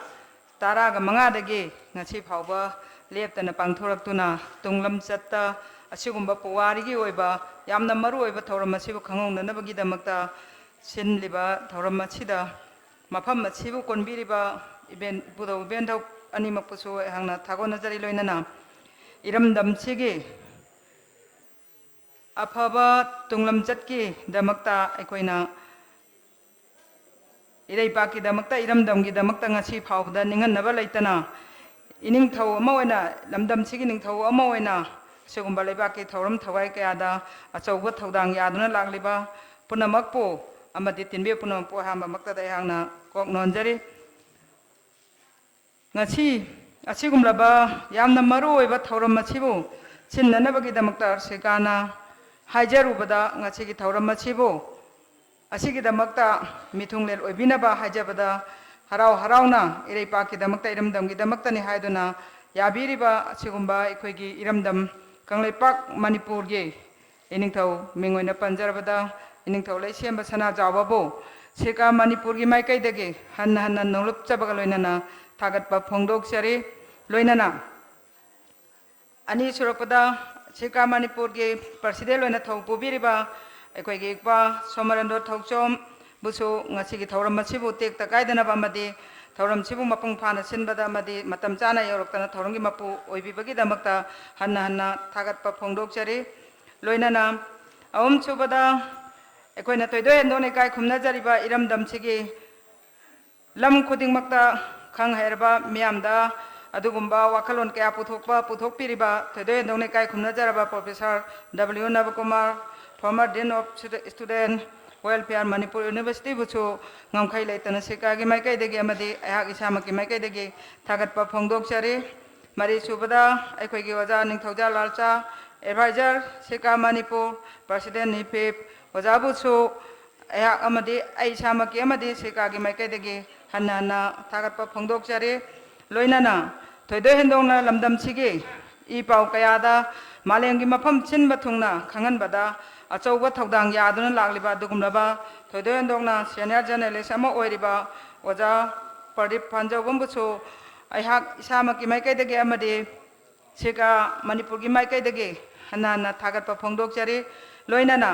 ngasi asigumlaba thauram mama manglam chata kauroraba adu ngasidi lakadoriba mirol da hena mapung phana khangan bada madi malengi mafang khudi makta iram damase ning tamjaramba adugumba leibak amani amadi sigumba ekoina asia gi mafam khudi makta gi khwaidagi hana adugumba election tawdana vote kak laga adugumba assembly ama phamba hokiba numit mafam sidamak darba hon sidamak ngasi deuta sangle haina khangna mafam sida sigumba ama hoki haibaje hena mayak sengna मालेंगी मफम खुदिमक्ता खंगन गदौरिबा अदुगुमलाबा print media सिंग अमदे electronic media सिंग बसु अयाक इछामकी माइकैदगे अमदे सिका मणिपुर की माइकैदगे हन्ना हन्ना थागतपा फोंदोक्चरी यामनासु मतम थेंजिलकलबनिना मयामसे लोइनमक चनिंग लेरबनिना अयाकना सिका मणिपुर की दमक्ता अखोइना मियामदा पाउजेल अमखक्तंग पुन्ना पिमिननबा तुंगी मियंग छाना यंगगा इरमदमसे असिगुम्बा चाउखटपा मालेंगी मफम खुदिमक्ता अखोइसु मानबा खुनाय अमगुमना हिंबा ngamnanogi damakta अखोइ अपुनबना पांगननि हाइबदो अखोइ पुनसलछि हाइबगे पाउजेनसे पिजबगा लोइनना पुनमकपो थागत वाहै पिजबगी तंजासे मतांग असिदा टेंशन जरि पुनः पमन नोचरि थागतसरि लोइना ngasi thoramasi loisalakpada अखोइगी ngasi president member sing ayaba lawjaraga amadi ngasi thoramasi gi chief guest amadi president gi ayaba lawjaraga ngasi thoramasi matang swaida tensili haina thokchari